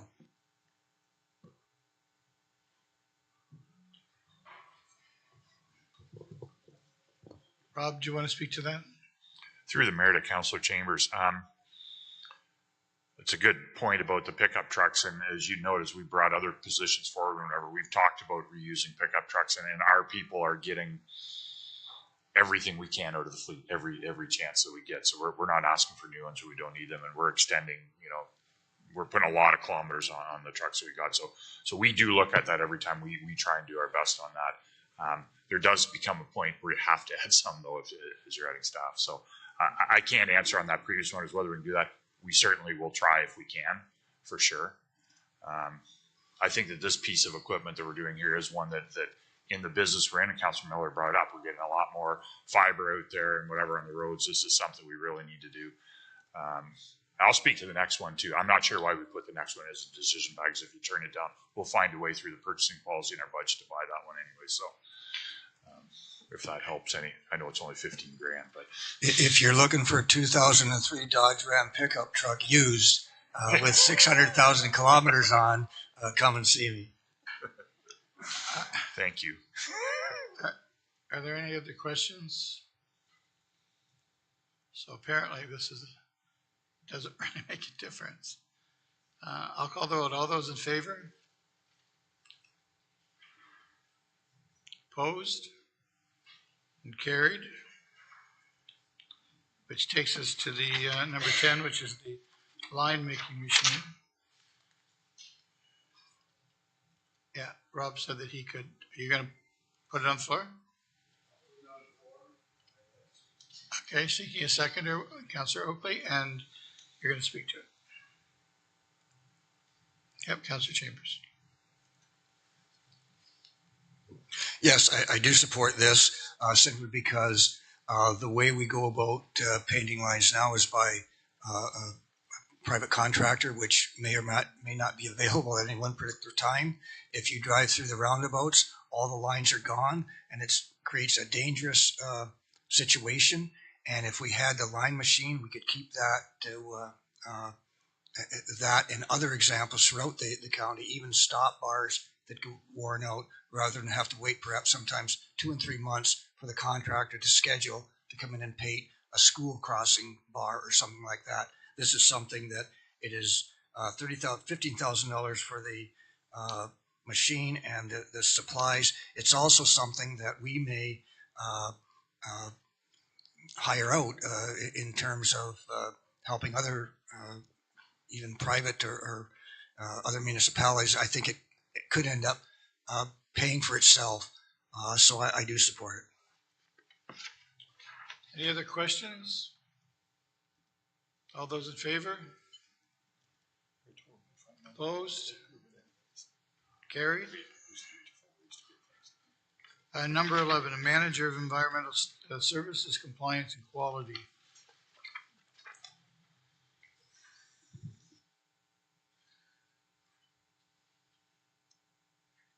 Seeing nothing?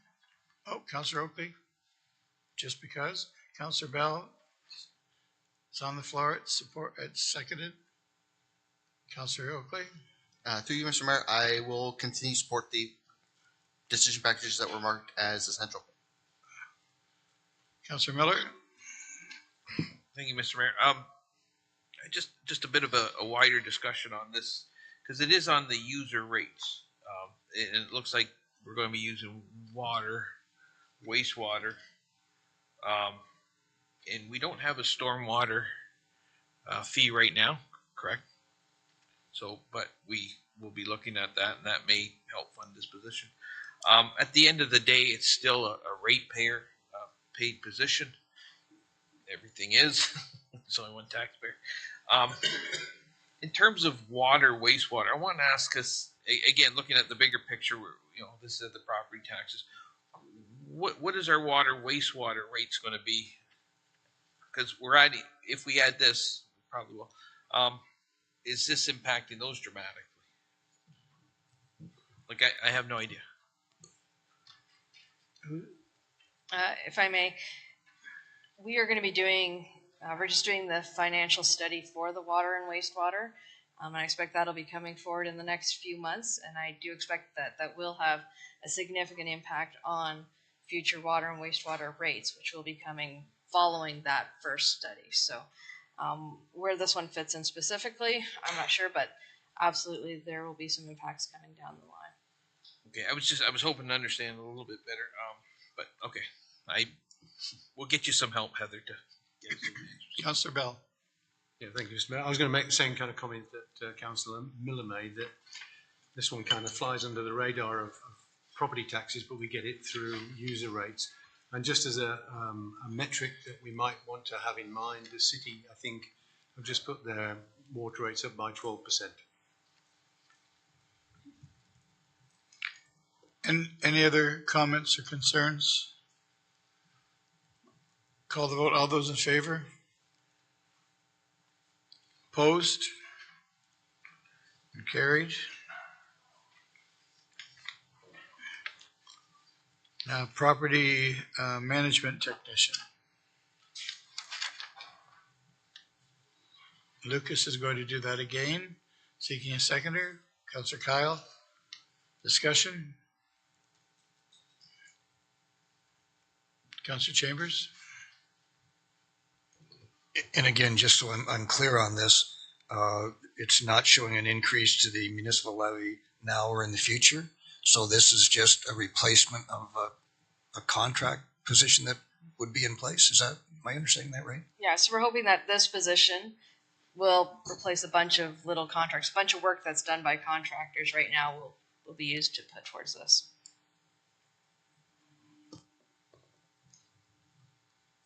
Any other comments? Call the vote. All those in favor? Opposed? And carried.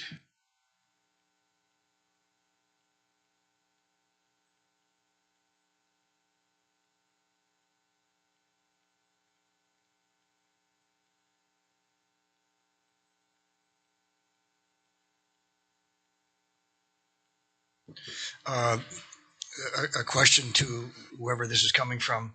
Is this something that can be done in conjunction with the expertise at the conservation authorities? For example, I know Long Point has an extensive forestry program and a forestry technician and expert, et cetera. Maybe this is something that can be done in conjunction with municipal partners with conservation authorities. Just, I wonder if any thought has been given to that. I think Phil might be able to help you out there. Through the mayor. So this position is actually working on a number of our projects right now. And so it's very specific to, I would say about 30 of our 110 projects we're working on right now and feeding into it. So, and I think what you'll find, and I found similar in Haldeman, that the forestry program will grow as more and more of our members of the public become aware of it.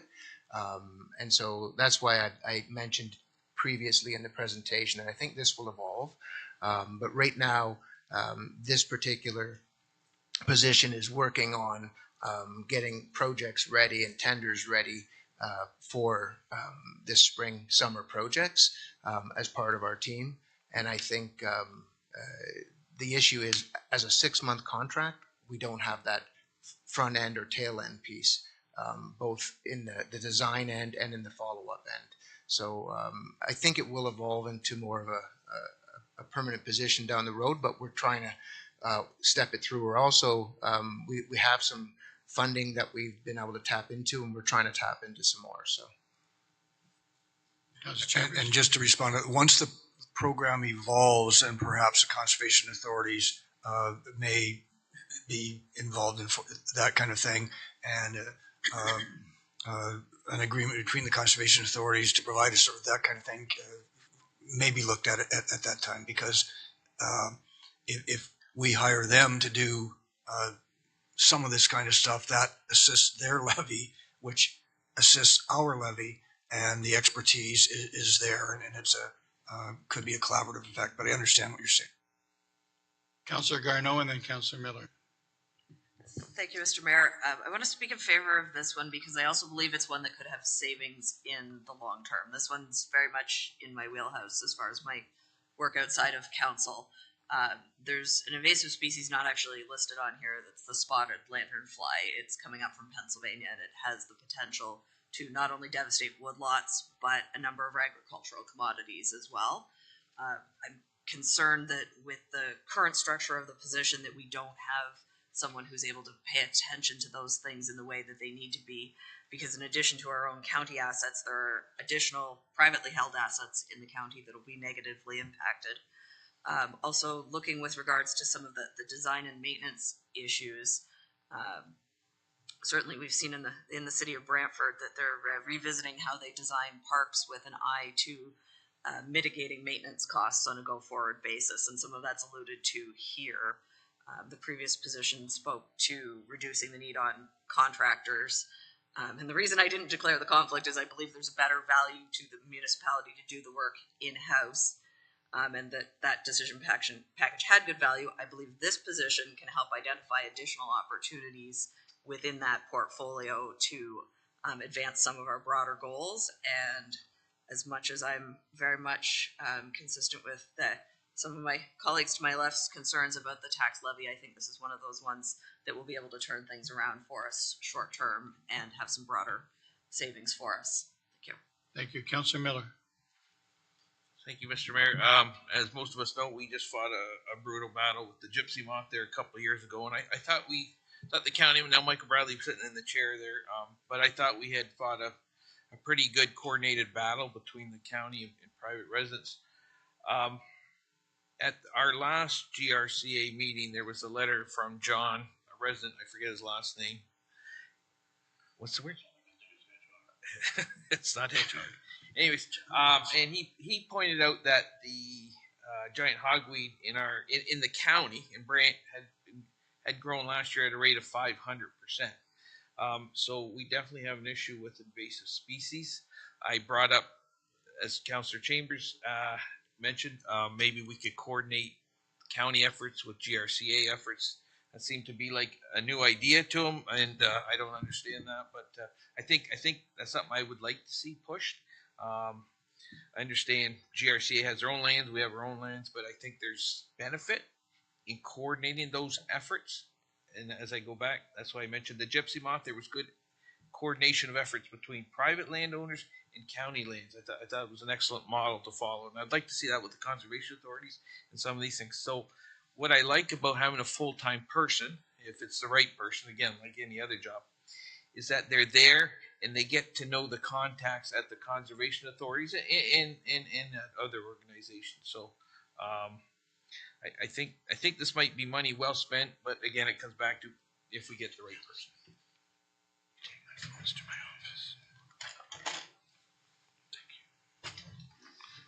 Okay, is there any other conversation on number 13, Councillor Chambers?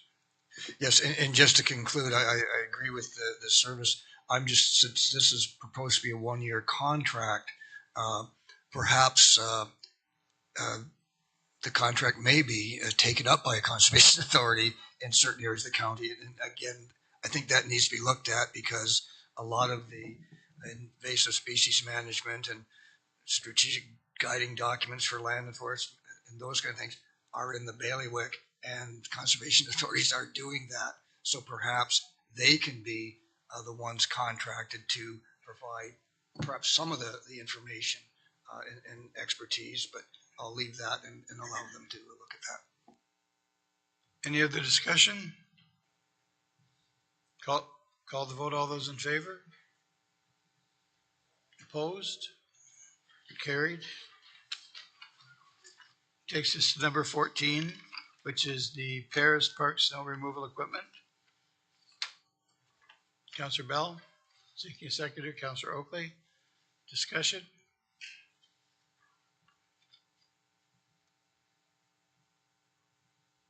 It's on the floor and has a seconder. There's no discussion. All those in favor?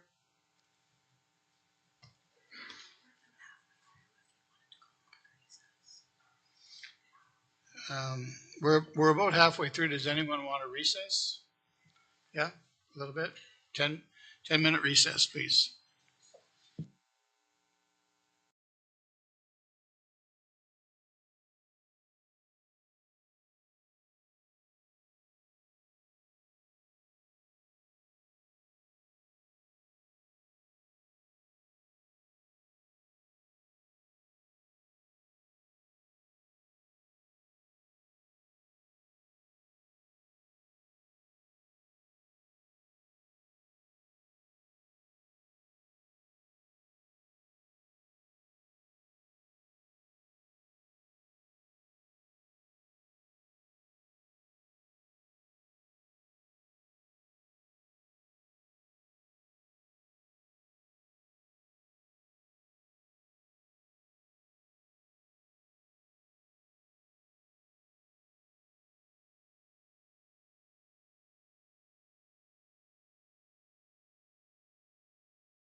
You're ready? Yeah. Okay, we're back from our recess, and we are now on decision package number 15, which is a facility operator for SILAPS. Councillor Oakley, Councillor Kyle. Any discussion on this position? Councillor Chambers? Mr. Mayor, I don't support the position. I understand there's a requirement. Some things may have to be postponed into the future, and again, now we're at 11.2%. Sometimes you have to prioritize, and this is a position that I understand that we need more help with our parks because we're taking a better approach to that. But this is something that perhaps can be put off into the future. So I'm not going to support it, although I recognize that it is needed. Any other comments? Councillor Oakley? Through you, Mr. Mayor, I will continue to not support service cuts.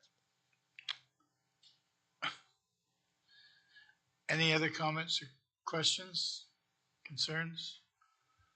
Call the vote. All those in favor? Opposed?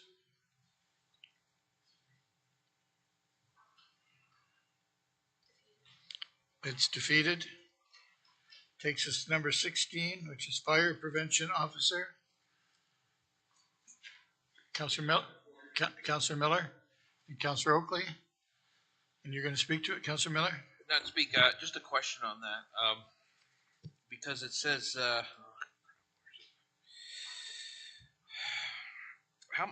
increase the, it was recommended that the county increase fire prevention staff from 3 to 4 fire prevention officers. How many do we have as of today, right now? Chief, do you want to come up and? I can. Oh, Cindy's here. I'm sorry. Hi, Cindy. Hi. Through the mayor, and certainly if I missed something, Darren, you're welcome to add to this. We currently have 2. We did have 3 pre-pandemic, and I think 2 budget cycles ago, there was a decision made at budget to transition one of the FPOs to a training officer position instead. At that time, because of COVID regulations, it really mitigated what the prevention staff were able to do in terms of inspections and the like. So this request would get the staffing level back to pre-COVID levels. Certainly all the work has resumed and then some with all the growth that's happened in the county. Okay, thank you. So just to sum up, we have 2, we should have 4, but one of them went to do training. I thought one retired as well, though. Did one not retire? Yeah, through the mayor. So we did have one retire, and that position was vacant around budget time, so it hadn't been filled. And that's when the decision was made to transition that position into the training officer. Okay. Thank you, Cindy. Any other questions? Councillor Chambers? Just to say that I'm not going to be supporting the position, and I understand it for the same rationale. Perhaps this is something that can be deferred. I just want it to be said that I completely support our volunteer fire department. I work with one who will stop mid-road to respond to a page, and I know they're dedicated, and I know that prevention, is the old saying, is worth a pound of whatever it is. It's an old, and I've forgotten it because it's old. Prevention and cure, but I can't support the position at this time. Any other questions? Seeing none, all those in favor?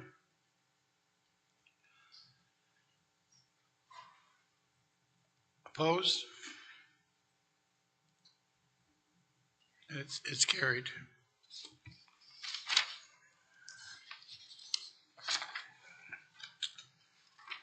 Intimate Partner Violence and Gender-Based Violence Awareness Campaign. Sorry, Mr. Mayor. Oh, I'm sorry. I forgot 17. Going back to 2 part-time municipal law enforcement officers. Can I get down the floor for discussion? Councillor Oakley and Councillor Kyle. Any discussion? Councillor Bell, or Councillor Miller? Just maybe it could be explained why 2 part-time versus 1 full-time. That's one question. Second question, operating revenue, fine revenue, $7,500. Is that mainly through parking fines? Those are my 2 questions. Cindy knows that. Through the mayor to Councillor Miller. Your first question regarding the 2 part-time, it's structured this way as it will allow more flexibility to backfill full-time officers that are on vacation or have an absence, and be able to provide that same level of service if we do have a full-time staff member away. And the fines there, again, they're just projected, but a lot of that would be associated with parking. Any other questions, Councillor Chambers? Again, I'm not going to support this for the same reasons as I've previously mentioned, but I do want to make a suggestion. Rather than hiring more bylaw enforcement officers, we've all probably been in between a dispute between the bylaw officers and a resident, and sometimes this can almost get out of hand.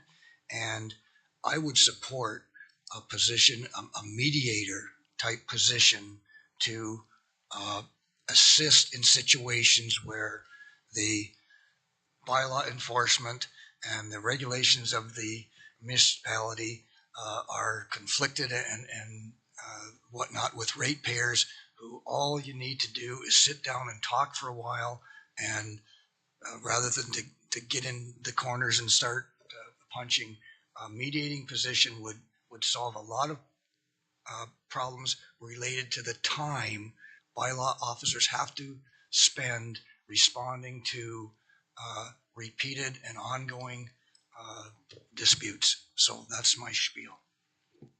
Any other comments or concerns? Seeing none, call the vote. All those in favor? Opposed? Carries. Okay, number 18 now is Intimate Partner Violence and Gender-Based Violence Awareness Campaign. Councillor Kyle's putting it on the floor, seeking a seconder. Councillor Oakley, it's on the floor. Any discussion? Councillor Kyle, you want to speak to it? Yeah, thanks, Mr. Mayor. Through you, just as we get into these next few, in my opinion, these are basically what backs up the commitment that council made back in November in terms of declaring intimate partner violence and gender-based violence an epidemic. So I will be supporting these. This first one is the communications piece that we had asked for, and is obviously an integral part of the initiative. Councillor Miller? Yeah, as far as these go, the only thing we are going on right now is what we heard at council from people speaking to a lot of them were speaking from their own personal experiences, which is fine. What I would like to know, what I don't know, is there's a lot of money, and I'm speaking to all 3 of them, Mr. Mayor, hope that's okay, but all 3 of them, it's a significant amount of request for funds. I would like to know how these positions and actions interact, go along with, complement, or overlap what's going on with, say, the OPP, because I know when I read their reports, they talk about domestic violence. What's going on with social services? What's going on with our couple of the other committees we have doing that? So I would prefer a deep dive from staff, somebody, to say this is how it's going to work. This is what we expect to get from that. Like I say, at this point, we've never had a report from staff. The only thing we've had was again, those presentations at council. And I'm leery of committing that sum of money just based on that. Councillor Oakley? Through you, Mr. Mayor, just to respond to Councillor Miller with some of those. So in a lot of the cases, with the funding that they're requesting from us are in a way downloaded from the province. They previously funded these throughout the pandemic. But in regards to specifically where the OPP does or does not overlap, often cases officers don't have the same level or same type of training to deal with some of these intimate partner violence cases. Additionally, sometimes there are institutional barriers to people requesting the services and how they may or may not feel comfortable interacting with law officers.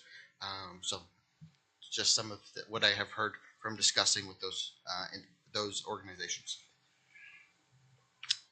Councillor Garneau.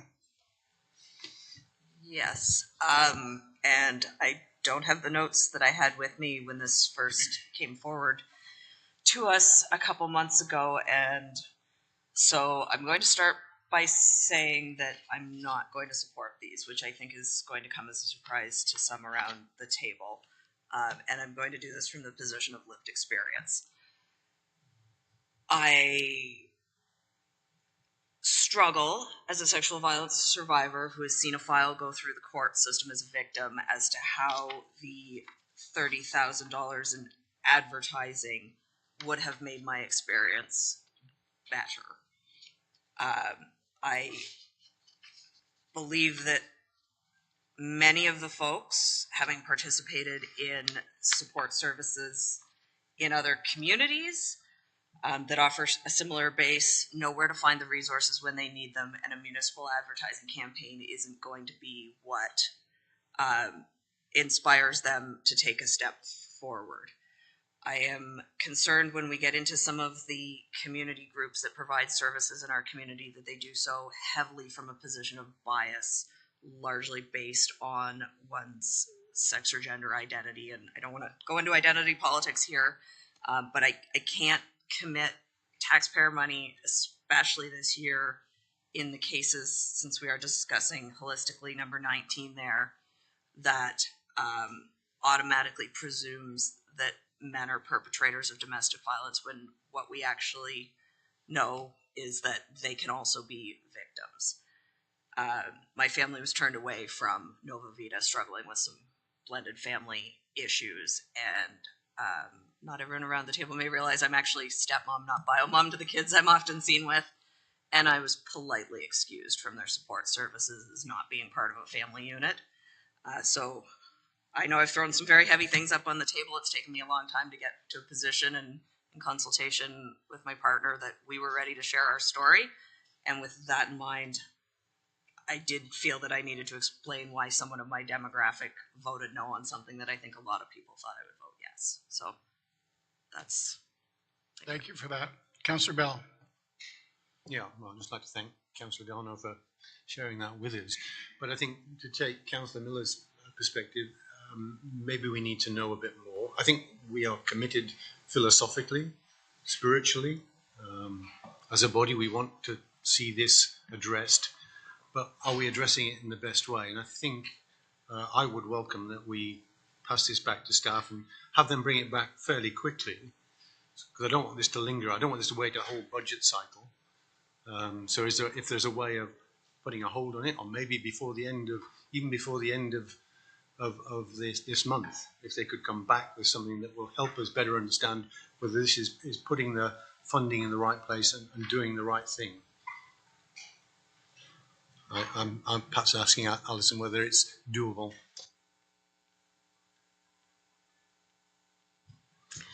Through you, Your Worship. So there was a report brought forward in December in response to the original direction from Council at the November meeting. So I think that offered the at least preliminary analysis based on feedback that we got from community partners and what we felt we had at least some capacity to accommodate internally. If you'd like us to go a little bit deeper in that, we certainly can. I'm not sure how long it would take, but we could do it as quickly as possible. Yeah, just to follow on if I may, Mr. Mayor. I think if staff could just reflect on that and say, are we putting the funds in the right place? Is this the right amount of funds to put in this place, given our position in the totality of social services delivery in the city and the county? Or should we be perhaps asking Social Services Committee to take this on? Okay, any other comments? Councillor Chambers? All too often when we do budgets, and I'm talking we as municipalities beyond Brant County, social service type funding commitments are always, when you, not always, but a lot of times are the first ones to be cut, along with recreational, those kind of things in terms of budgeting when you're facing a huge tax levy. And that's unfortunate because the issue is social issues are important issues to everyone. We rely on charitable organizations and volunteer organizations and that kind of stuff to respond to issues such as this. If you don't support funding for requests such as this, sometimes you're looked at as not being sympathetic and not understanding and not realizing the importance of the request and the issue that is being requested about.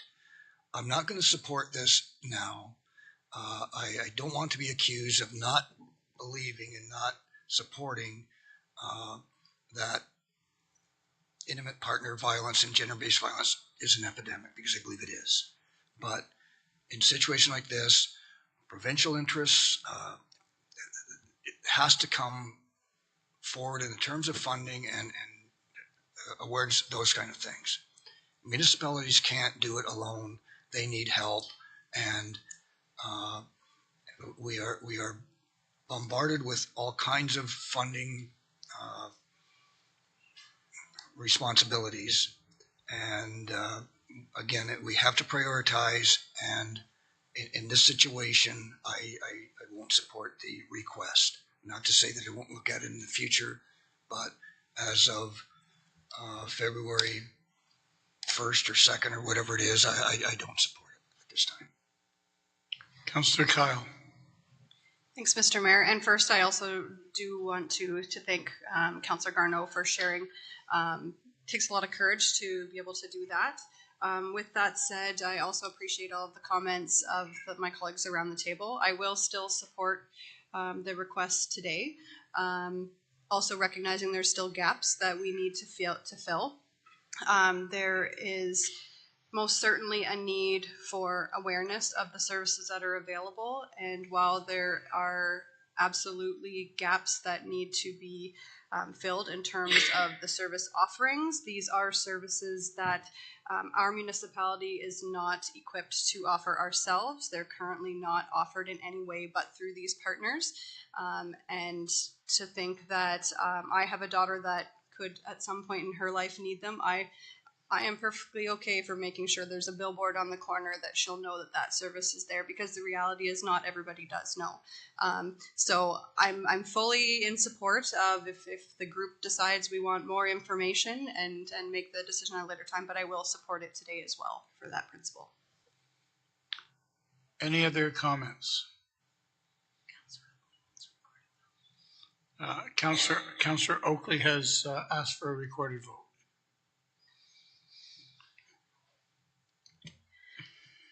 Thank you, Your Worship. Again, as Councillor House is participating online, I will just verbally ask. Mayor Bailey. I support it. Councillor Kyle. Yes. Councillor Oakley. Yes. Councillor House. No on this one. Councillor Bell. No.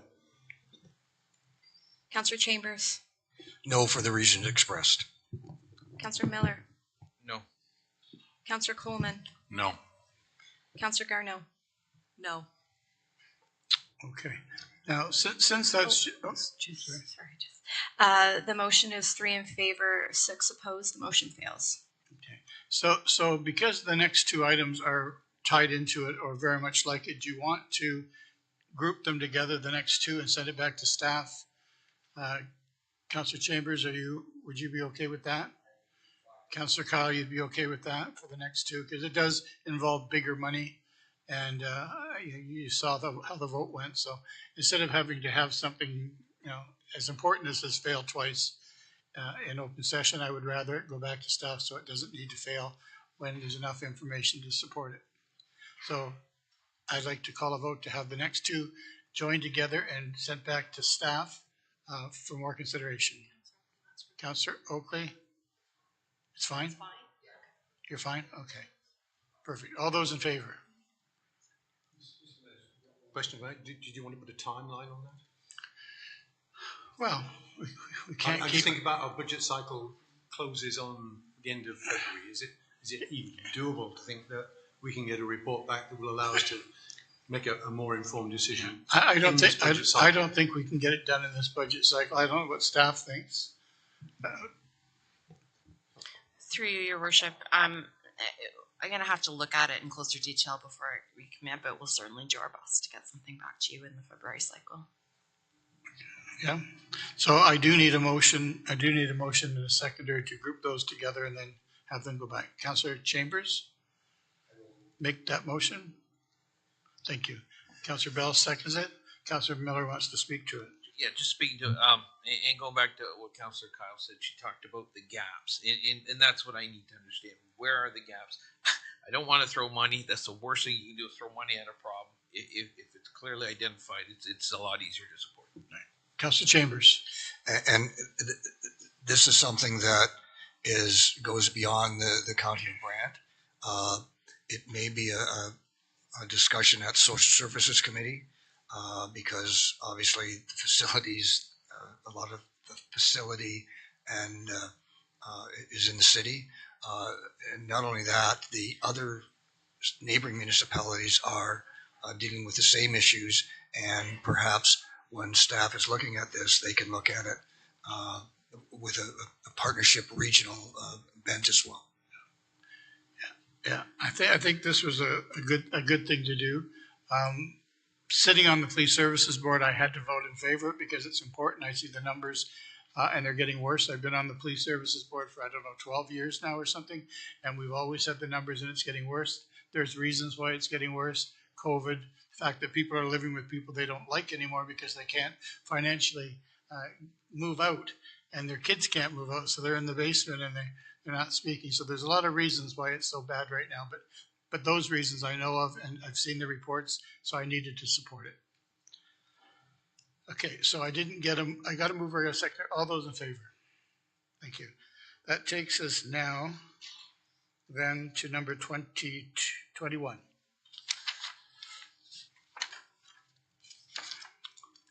Who wants to? Councillor Coleman, seeking a seconder. Councillor Bell, who wants to speak to it? Councillor Bell does. Yeah, only to say I'm absolutely fully in support, and I really appreciate the mechanism that the finance team have developed. But I think it needs explaining to the general public that every year they're going to see property taxes go up 1% more or less per year, and it's a cumulative thing. So whilst it's 720,000 this year, next year we'll be devoting roughly 2 times that, and the year after that 3 times that, and ultimately that you get to a big number, which is where we want to be. I had the chance, just the occasion, to speak to Paul Emerson recently, and I questioned whether we understood the right numbers, and Alison is arranging the hospital board to come and talk to us again, but I was taken aback by some of the numbers that Paul mentioned. He talked about 1.8 million square feet will be the size of the new hospital. And then at $2,000 a square foot construction cost. So simple math, $3.5 billion. Now contrast that with the city's number that was apparently a lot less. We really need to understand that better, and we've got that underway.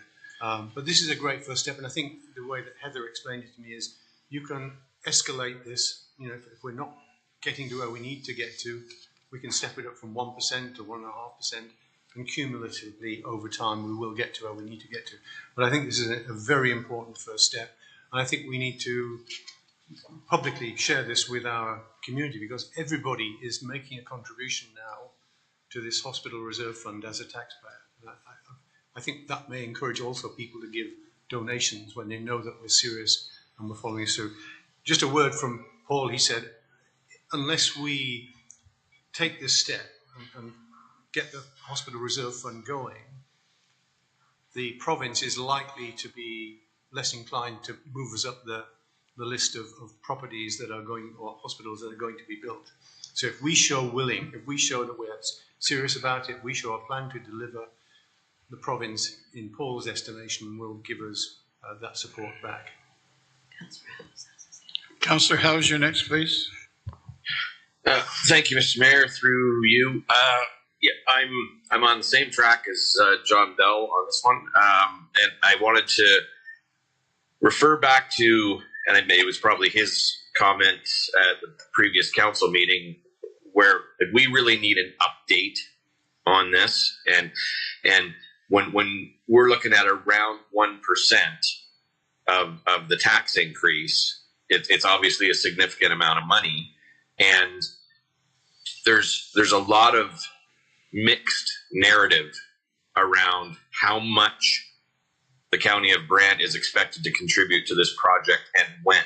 And when this is such a significant portion of the tax increase, I think, I don't know whether it's through our joint services communications with Brantford, but I think it's important that we and the city of Brantford are delivering the same message, because there have been times when I've told people on the street that, you know, hey, one of the reasons why we have difficult financial decisions is because we have to give $130 million to the BGH, and then in the newspaper you will read that the County of Brant's portion is $50 million, and then you know, and we look foolish if we're not all telling the same story.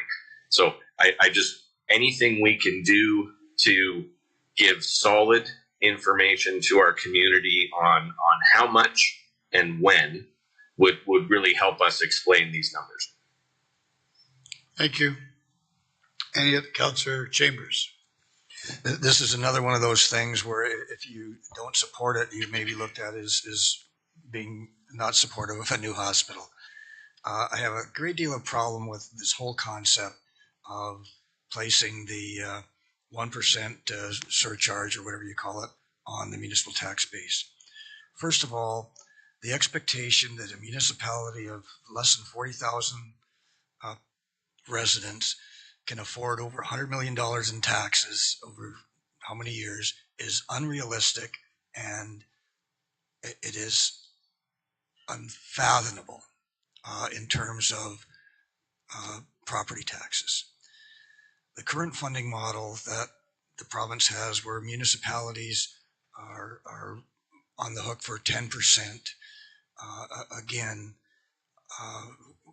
is not fair to smaller municipalities.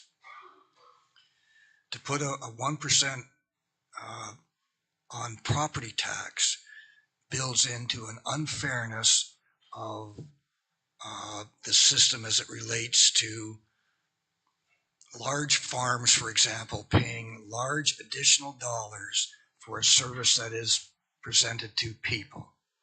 Education tax is a model where that unfairness was recognized. So hospital services are not garnered by farm buildings and farmland. They're needed by people. So the whole concept of the funding model is unfair to Brant County and unfair to large segments of Brant County. I wish the funding model would change, but it's not going to. We know that. The other unfairness aspect of this is for municipalities to go into debt to pay for this kind of project. the province should go into debt. We should be able to pay ongoing without going into debt and servicing debt costs. The whole issue of funding hospitals is unfair and unsupportable for rural municipalities. Norfolk County is now venturing into the same situation we are here. We in Brant County are surrounded by the Hagersville Hospital, Simcoe Hospital, Woodstock Hospital, the Cambridge hospitals, and it's an hour's drive away to Hamilton General, where a lot of people end up in serious situations. The whole idea that the cost of providing the service is in the billions, which translates into the hundreds of millions for a municipality of 400, is completely, in my opinion, not fair. That having been said, if you don't do something, you're going to have to do it at some time anyway.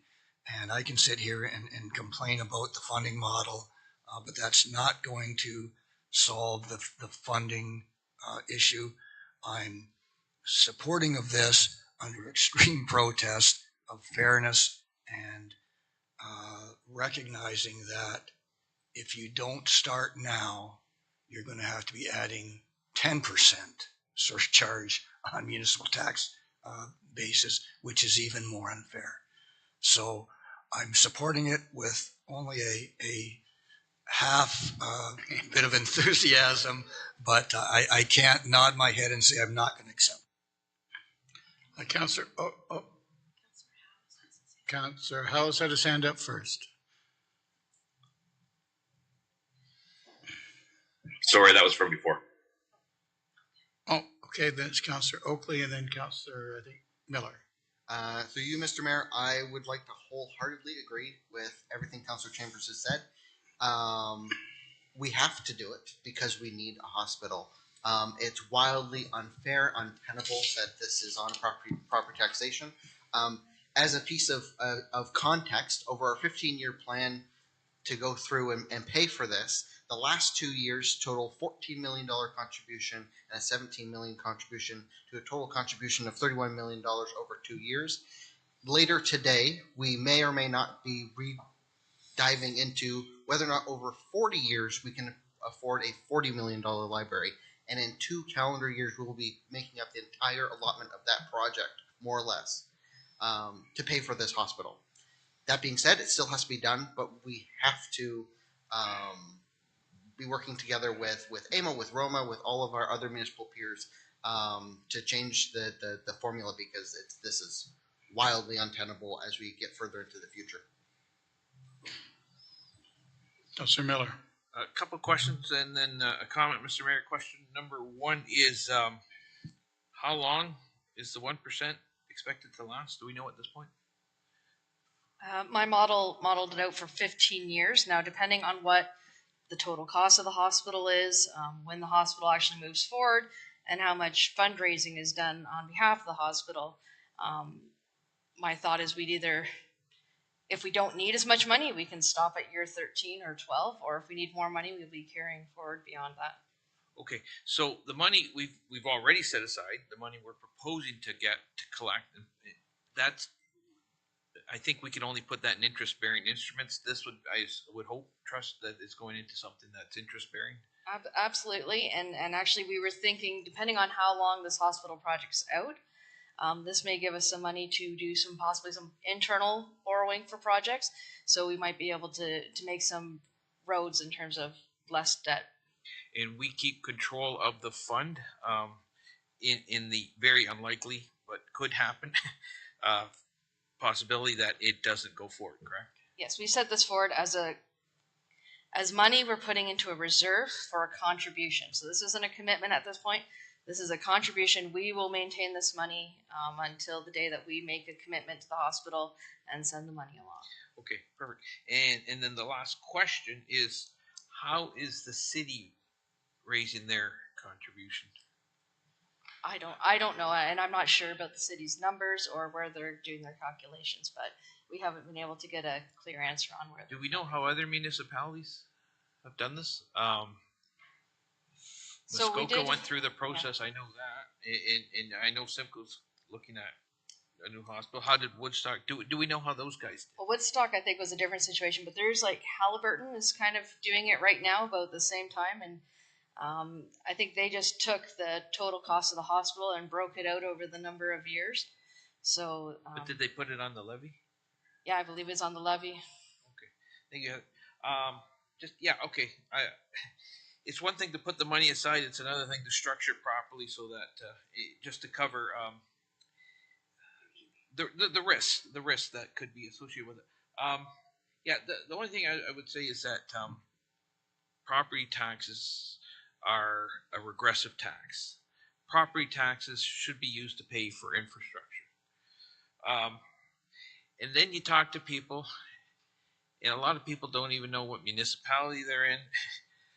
They don't care where it comes from. They just want a new hospital. It's very, very important for them. So, yeah, this is a very, very difficult one. I think I'll go along, Councillor Chambers, and maybe just have the hand half up, because the whole model is broken.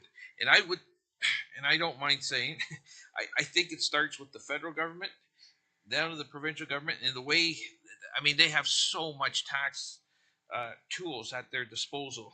And Emil's reminded us over and over again, of every dollar of tax revenues, about 9 cents goes to the municipality, but we got about 70% of the infrastructure to maintain. It's not a fair system. It's not fair at all. Having said that, we got to do something. But if anybody's interested, our local MP, Larry Brock, will be out in Burford tomorrow at 10 o'clock at NB Cafe. So feel free to come out and talk to him about this, because I certainly will. Are there any other comments, concerns? All right. Steve, call the vote. All those in favor? I see. It was 10 and a half. No, 9 and a half. Yeah, that's, and opposed? Put your hand up for a half opposed. All right, it's carried. It's got to add up to 10.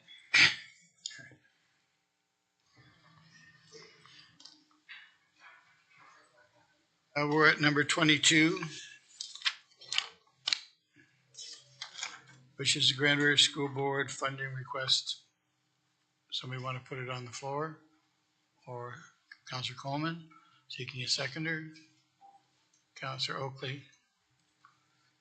Any conversation around it?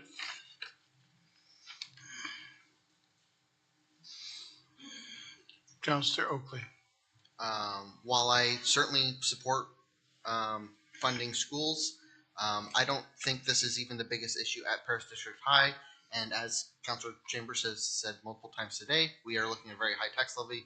I think it's going to have to be, unfortunately, not this year. Councillor Kyle. Thanks, Mr. Mayor. To echo Councillor Oakley, this one is a no from me. As much as I do value making improvements to the school, and my kids do attend this school, this is not the most pressing concern at the school or at this time. So I would be much more supportive of continuing to work with our provincial government partners and see if we can't, in conjunction with the school board, if there's a bigger project that we could support that will get the school space we need. I would be much more inclined to that. So a no from me on this one. Thank you. Councillor Howes, you have your hand up. Yep. Thank you, Mr. Mayor.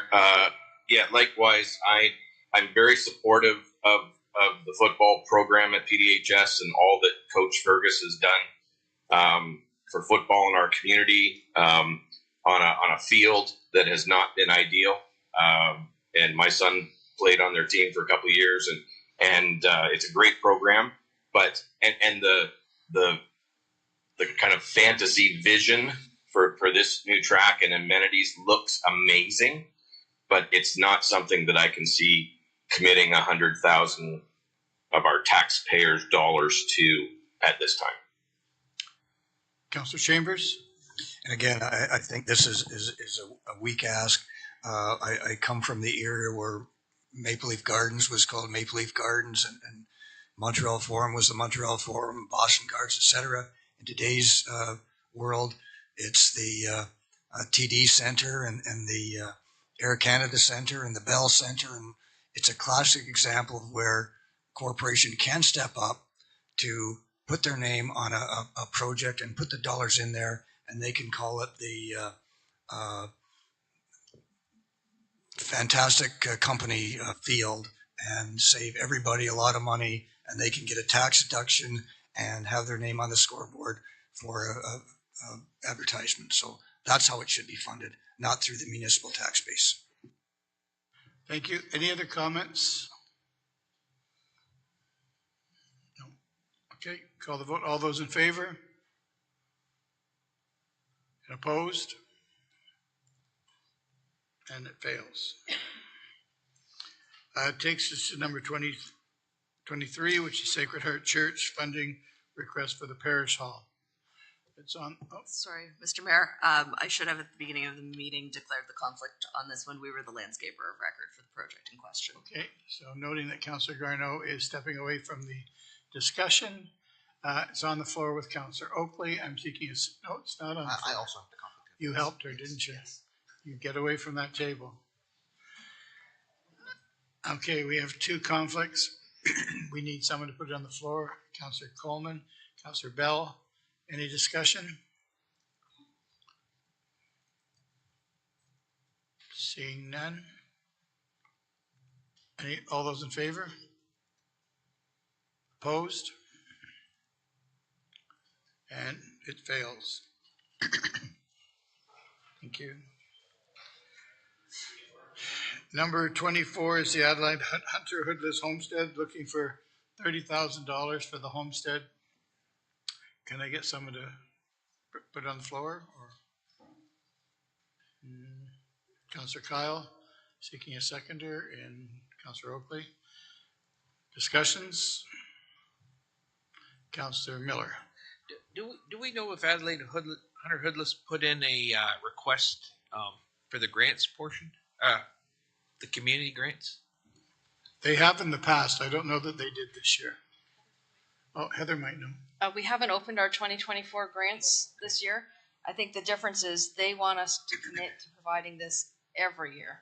So, and I think that's two different discussions, whether we give them money this year, refer them to grants, or do we put it as an ongoing operating expense, which we did approve in December, I think, that we were going to review those ongoing grants in 2024 anyways.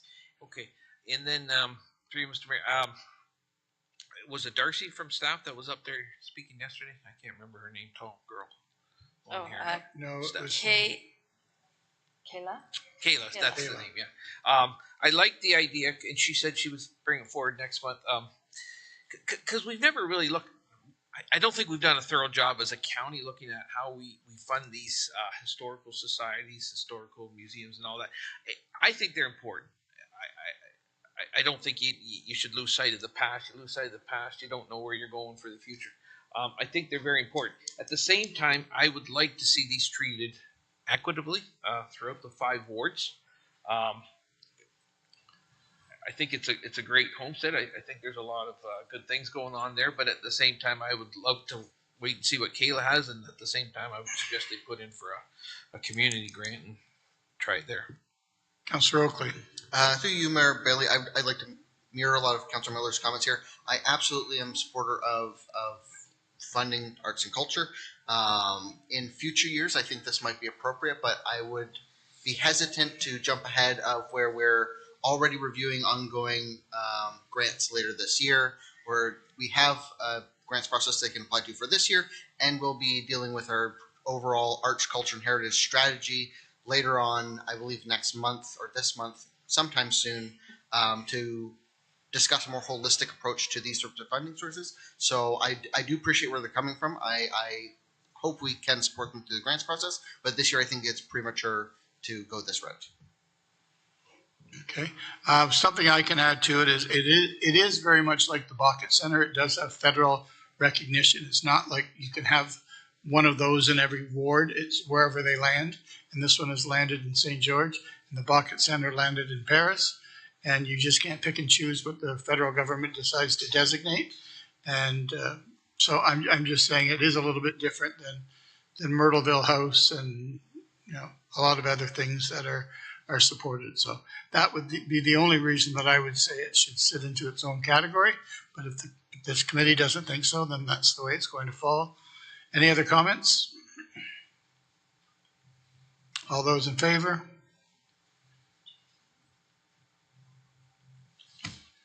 Opposed? And it fails.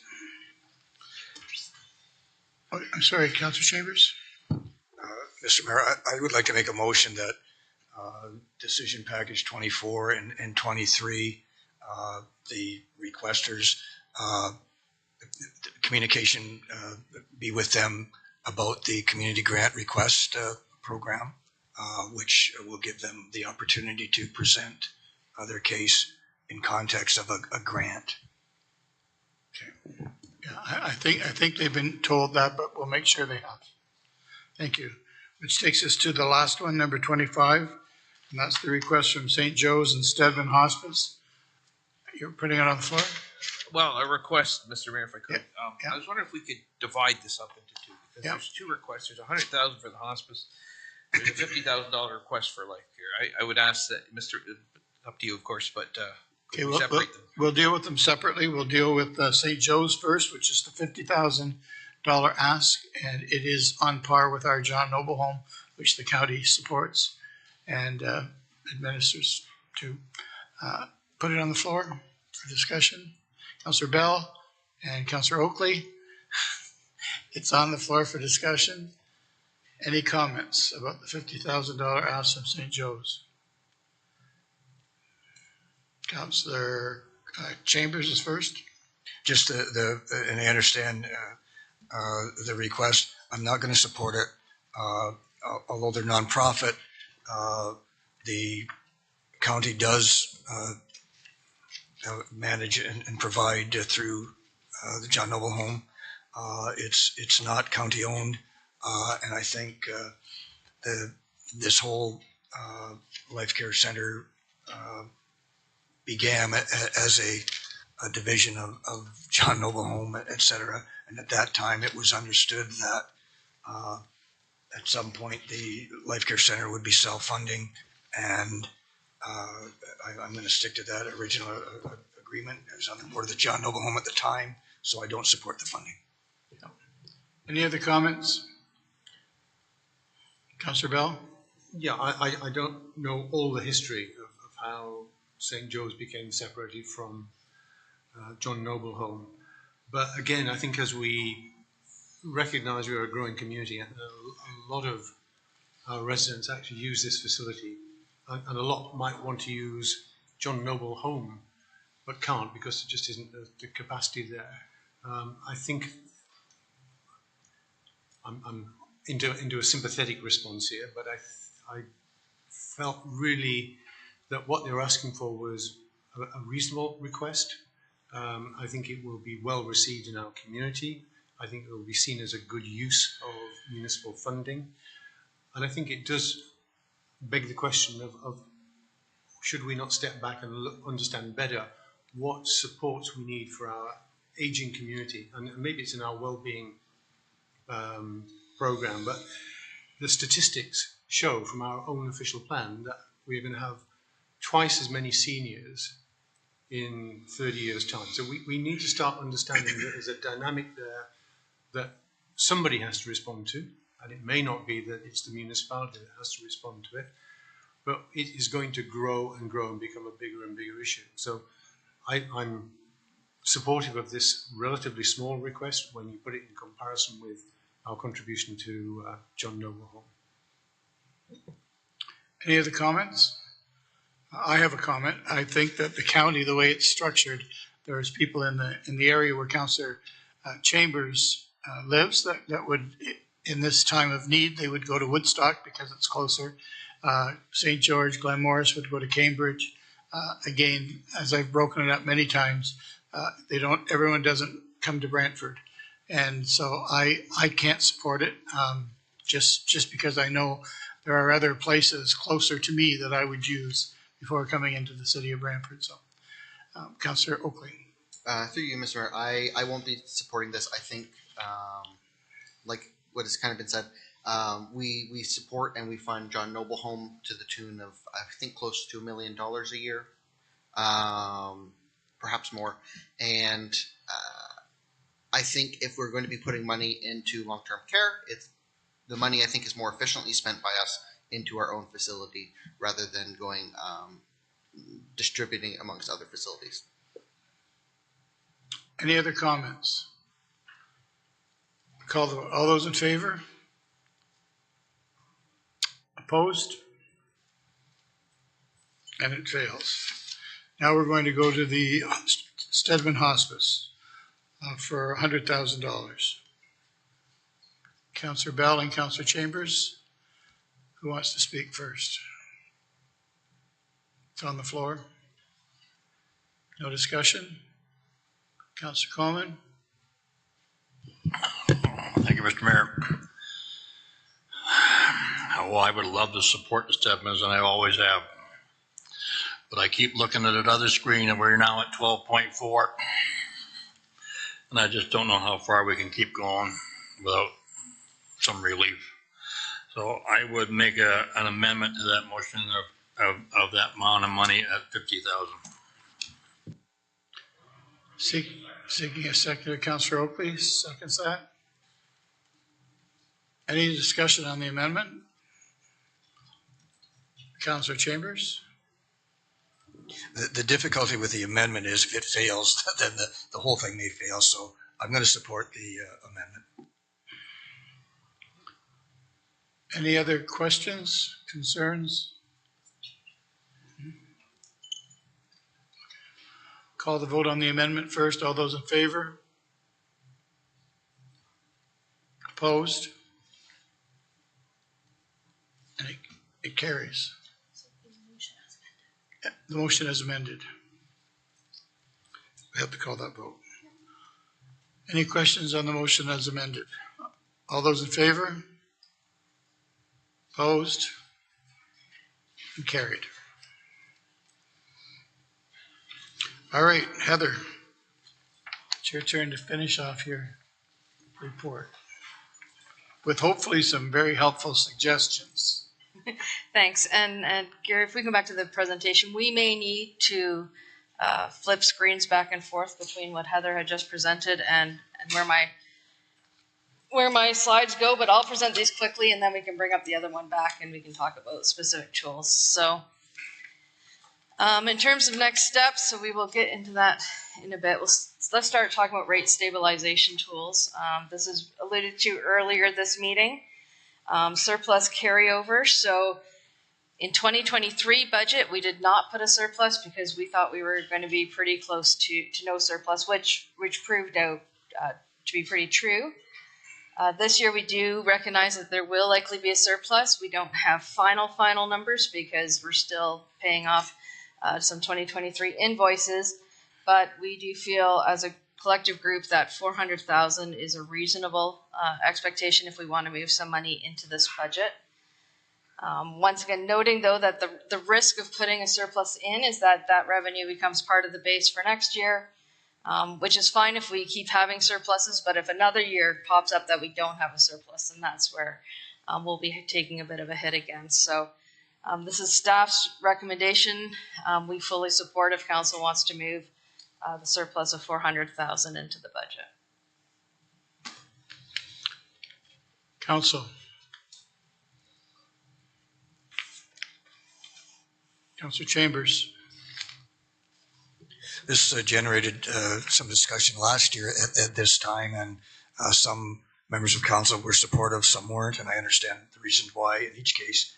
I have no problem at all in using the contingency reserves, stability fund, or whatever you call it, to the tune of at least lowering the levy by 1%, which I think is not 400,000, it's 700 and something, if not more. I asked a question previously, and I was told that as a result of what we did last year, staff were cognizant of that, and they did all they could to be frugal and work to ensure that we didn't go into a deficit position. It's kind of like an impetus to do that kind of stuff. So I am fully supportive of lowering the levy by using the contingency reserve fund, which is beyond $3 million at this point. At this point, I was talking about the actual surplus from 2023. So we can do that and then do contingency is what I'm saying. I'm anticipating that the surplus would go into the contingency, so I'm looking at it as one pot. Can we see the numbers as to what that would do? Yeah. You know what? We probably don't need my slides anymore. We'll just put the numbers up. Everybody can read along.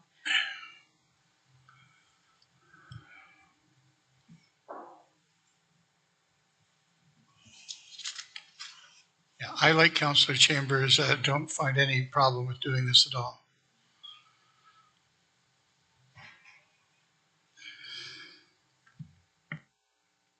Can you try it one more time? Oh, dear. Oh, boy.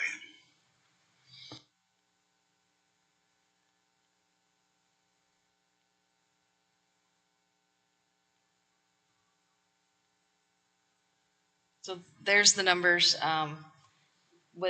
If we did a 1% reduction based from the contingency, it's 15.8% levy or 11.4% tax. I do think we could, honestly, I think we could go a little farther. I think between where staff had said that they were comfortable in terms of a contribution from reserve and putting the surplus in there as well, I think we could go as high as $1 million as a contribution, noting that a good part of that surplus, if we get one in 2023, will be going directly towards this. So we won't have that surplus funds to move around later this year.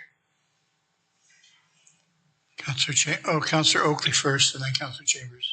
Through you, Mayor Bradley, while I can very tentatively support the surplus carryover, hoping that we might have surplus again, I am vehemently opposed to pulling down funds whatsoever to, as I said last year, and I still feel this year, artificially lowering our tax rate, and in a fashion that simply is not sustainable. Every single year we are pulling down, which is, again, as I said earlier, why I feel we have an artificially low tax rate, why we are not sustainable, and why we have these issues. So I will not be supporting pulling down.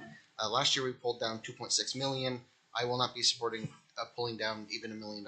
So. Okay, Councillor Chambers. I will take the other pole of that argument and say that in the past, however many years, we have always ended up with a surplus, even though we have been frightened about taking money from the previous surplus and lowering our contingency reserve. I have no problem in lowering the tax levy by 2%, 1.4 whatever million it is, and recognizing that is put staff on notice that we have to be frugal, we have to be careful in how we spend the budget as it is once it's been approved. Year after year after year after year, we've done this, and we've always ended up leaving tax dollars in the pockets of the taxpayer rather than sitting in a reserve that is just money in an account. Let's leave the dollars in the pockets of the municipal taxpayers rather than in the vault of the National Bank of Canada or wherever we put the money that we have. Yeah, Councillor Miller and then Councillor Bell. Just, I'm going to add something to what Councillor Chambers said. Staff need to be frugal this year. I don't think it's just staff. I think it's the people around this table, because I remember Daryl sitting there last year saying, you know, we could use the surplus. We just have to be very careful going through the year. And we went through the year and it worked out all right. But I don't know how many times there was a request during the year, and I don't think we turned any of them down. So it's not just staff that have to be frugal. We have to be frugal too. Yeah, Councillor Bell and then Councillor Garneau. Yeah, I'm supportive of the 2023 surplus. being used to bring the tax rate down, I'm less supportive of using the contingency rate stabilisation reserve. I would like to understand what the impact will be next year and the year after. And it comes back to us, our inability to be able to show a multi-year forecast, because I don't want to just push the snowball up the hill. And that's what I think we're going to be doing. So I will not support anything that is significant. I'm not going to support taking from the contingency reserve any more than as indicated already. Councillor Garneau. Thank you, Mr. Mayor. I'd actually like to ask a procedural question of staff as we're moving into, well, tee up the question here, what we might do through other levers to adjust the tax rate in light of decisions that have been made earlier in the day. Sticking strictly to procedure, I wonder if we have the cart before the horse, because there's another lever potentially at 3 p.m. depending on decisions we make later in the day that may change how we feel about these. Are we able, if I understand process correctly, and I may not, are we able to postpone these until after we've had that decision, setting aside the fact that's going to create a giant gap in our schedule for the day? Is that something procedurally we're allowed to do? Madam Clerk. So no, we wouldn't be able to reconvene as committee of the whole this afternoon. We do require notice to go out. Should committee want to at any point recess today's meeting, we can reconvene at a later date where we would reschedule the remaining decisions. Any other discussions? Councillor Howes, I see you. Thank you, Mr. Mayor. Just following up on Councillor Garneau's question, one thing I wanted to try and get clarity on from Heather Boyd, and it's further to the discussions we'll be having later on this afternoon. And we know it's a hot topic in the community and lots of people are asking. But my understanding is that if the new library project was completely wiped out of this budget, it does not change the 11.4 or whatever the number is. So could Heather speak to that and explain that a little bit, please? Certainly. So if hypothetically that project came off, that project is fully intended to be funded from reserves, development charges, debt, donations. So there's no component of our capital levy or our operating levy this year that feeds into that. So regardless of that decision, it changes a lot of landscapes in terms of debt numbers and all those other long-term things, but it does not change the number today that we're looking at to go forward with the budget. Councillor Oakley. Through you, Mr. Mayor, if I can be a pain in you know where and ask a question, would that not give us the opportunity to put other things that we're doing this year into those reserves that otherwise we are using for the library? Development charges are specifically for projects, and it actually refers to the development charges study that we still haven't approved. So a lot of that can't be touched. Reserves are only the library reserves. There's no county reserves being put towards that. And in terms of debt, our deputy treasurer did go through. We have debt funded the projects we can this year. So there is a debt component that we're already proposing. I don't think we would be proposing to move any more projects into debt rather than capital this year. Councillor Bell? Yeah, if I may, just following up on Councillor Oakley's point, if we were not to proceed with the library project, it would free up some room for additional debentures, so which we could actually move some of the what we're currently having capital levy into a debenture. Is that correct? There's only certain things we can move. I don't know, Heather, is there any capacity for projects to move? There might be some, but most of our capital projects we've debt financed where we could and where met our own debt policies and our debt goals. But we... So if I may, is that a choice that we have? to put it into capital levy or into debentures? Because if we could put more into debentures because we free up space because we're not going to do a particular project, then we can reduce the capital levy for this year. And that would have a direct impact on So I guess specifically, Heather, are there any projects in our capital that we're funding from capital levy that we could be funding from debenture if we wanted to?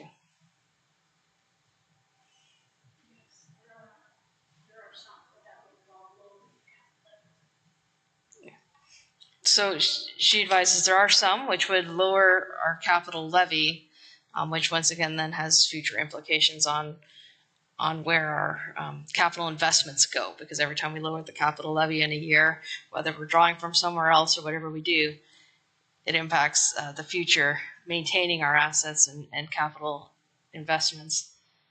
We don't have a number, but it is really about debt capacity. We aren't recommending that there'd be any projects that we would move out just because we have more room, right? It's not like found money. It's just making the burden of going towards our ARL easier is really where we would take the perspective.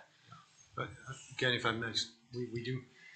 I would like to have an opportunity later, maybe it's this morning, to talk about our debt limits and how we're approaching them. But we have a self-imposed debt limit that we could raise, and you can play this game of, I think, capital levy or debenture.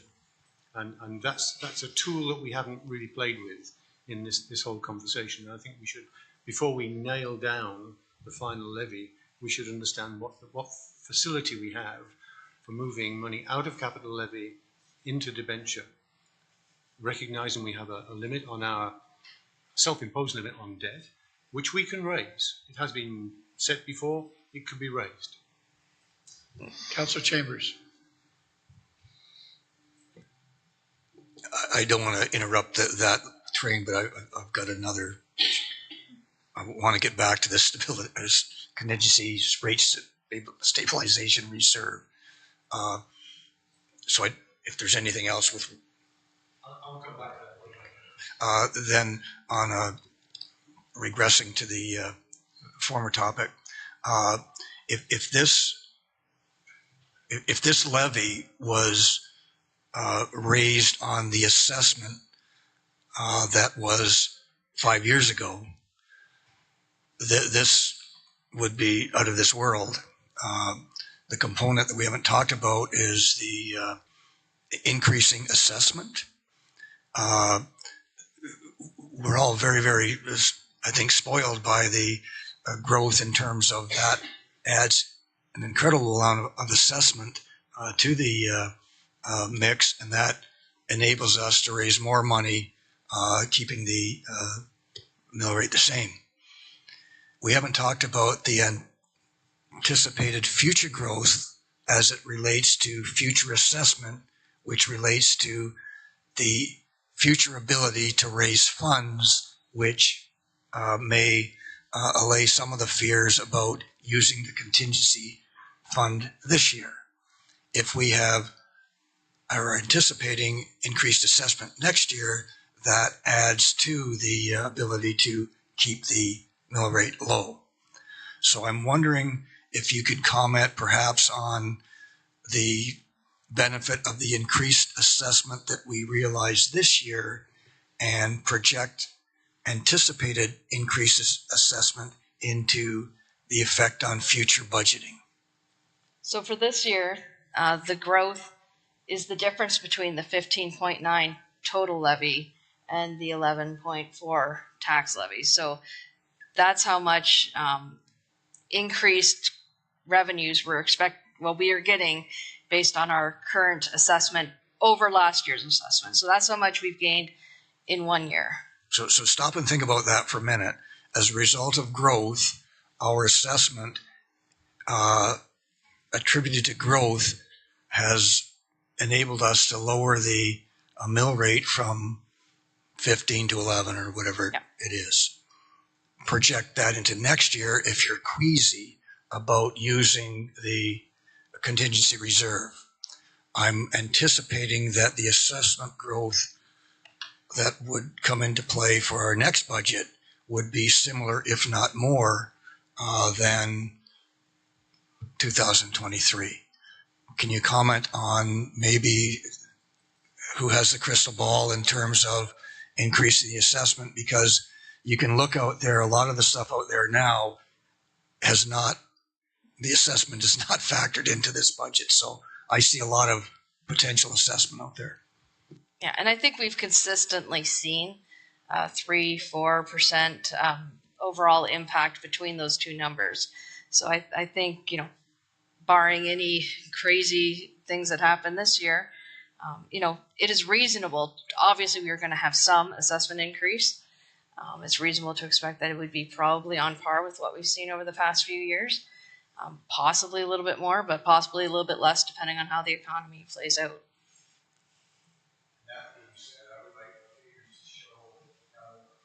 And that being said, I would like the figures to show rather than $720,000 to first of all $1 million, which you're suggesting, and as that flashes by, what would be the impact on 1.5 million? So 1 million would take us to 15.4 or 11%, and then 1.5 takes us to 14.7 or 10.3, I think. I'll move that change.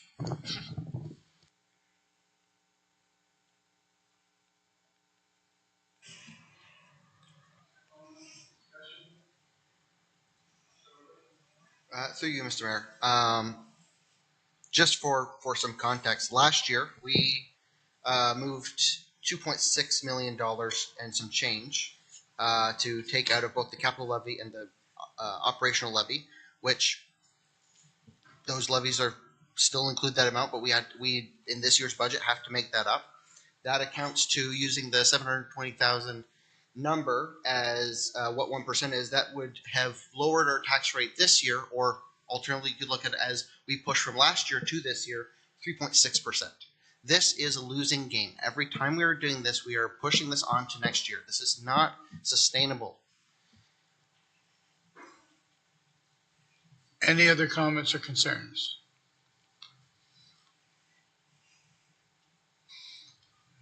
No. Councilor House? Okay, we will call the vote. All those in favor?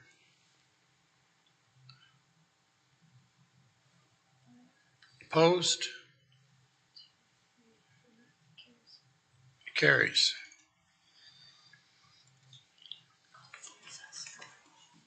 Okay, with that being said, lunch is here. I'm going to, Councilor Bell.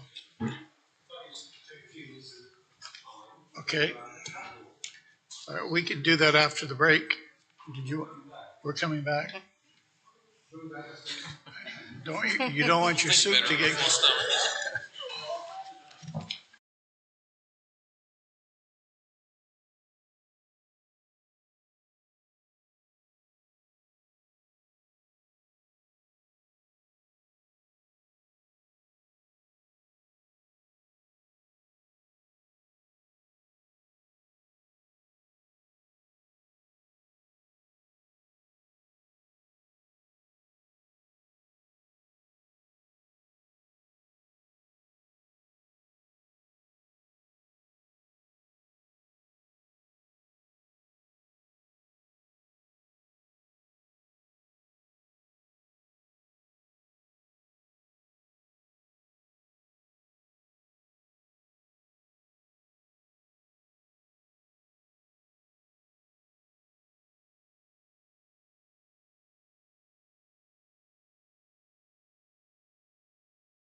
Thank you.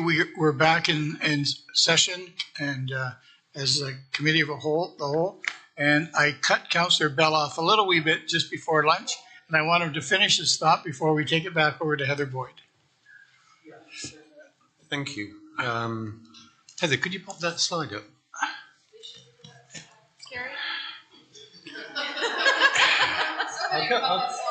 I'll come and do it myself, Gary, if you want. And maybe before Councillor Bell starts too, we can just let the people that are watching know that Councillor Pierce, Councillor McAlpine, and Councillor Miller are not with us now. They're not going to be back for the rest of the meeting, but they'll be at the meeting this afternoon.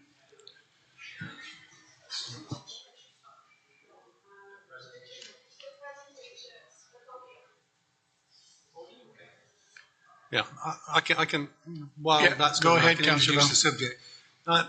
I was really grateful to the three Heathers who produced from the long-term financial plan, a view on what our debt limits or our debt levels would be.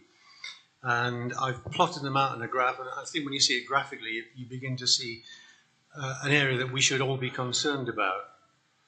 And I think, you know, when you see it, you realize it's actually not a complete story anyway, because there are still things that are not included.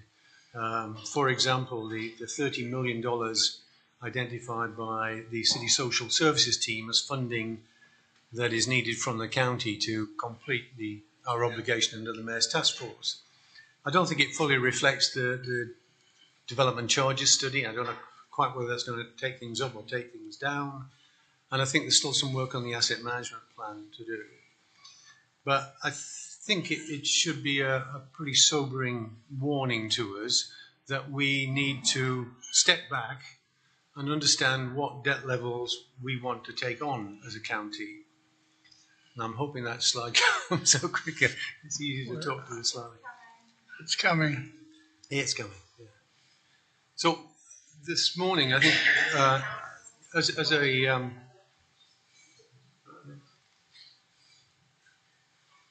there's a trend where our debt is going and going and going up.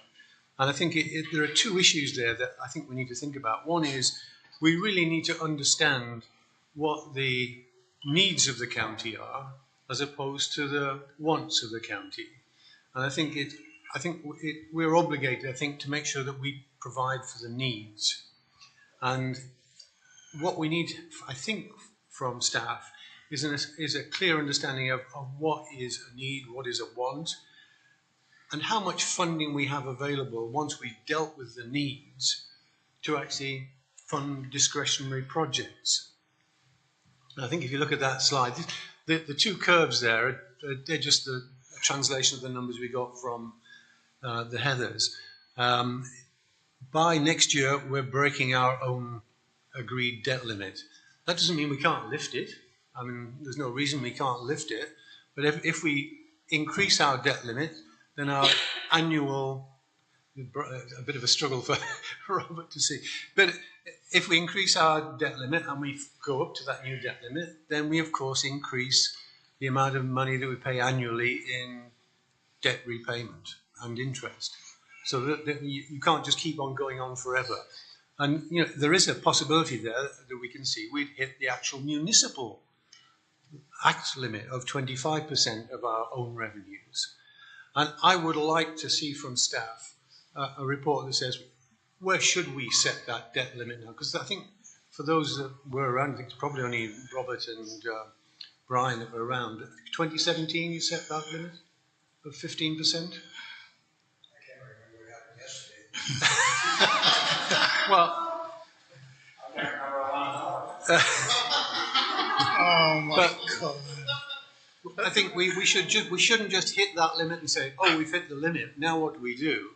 I think this is the end product of long-term financial planning and a 2 or 3 year, preferably 3 or 5 year extended budget forecasts. So we can see it coming and we can respond. We can respond by lifting the debt ceiling, or we can respond by cutting out activity.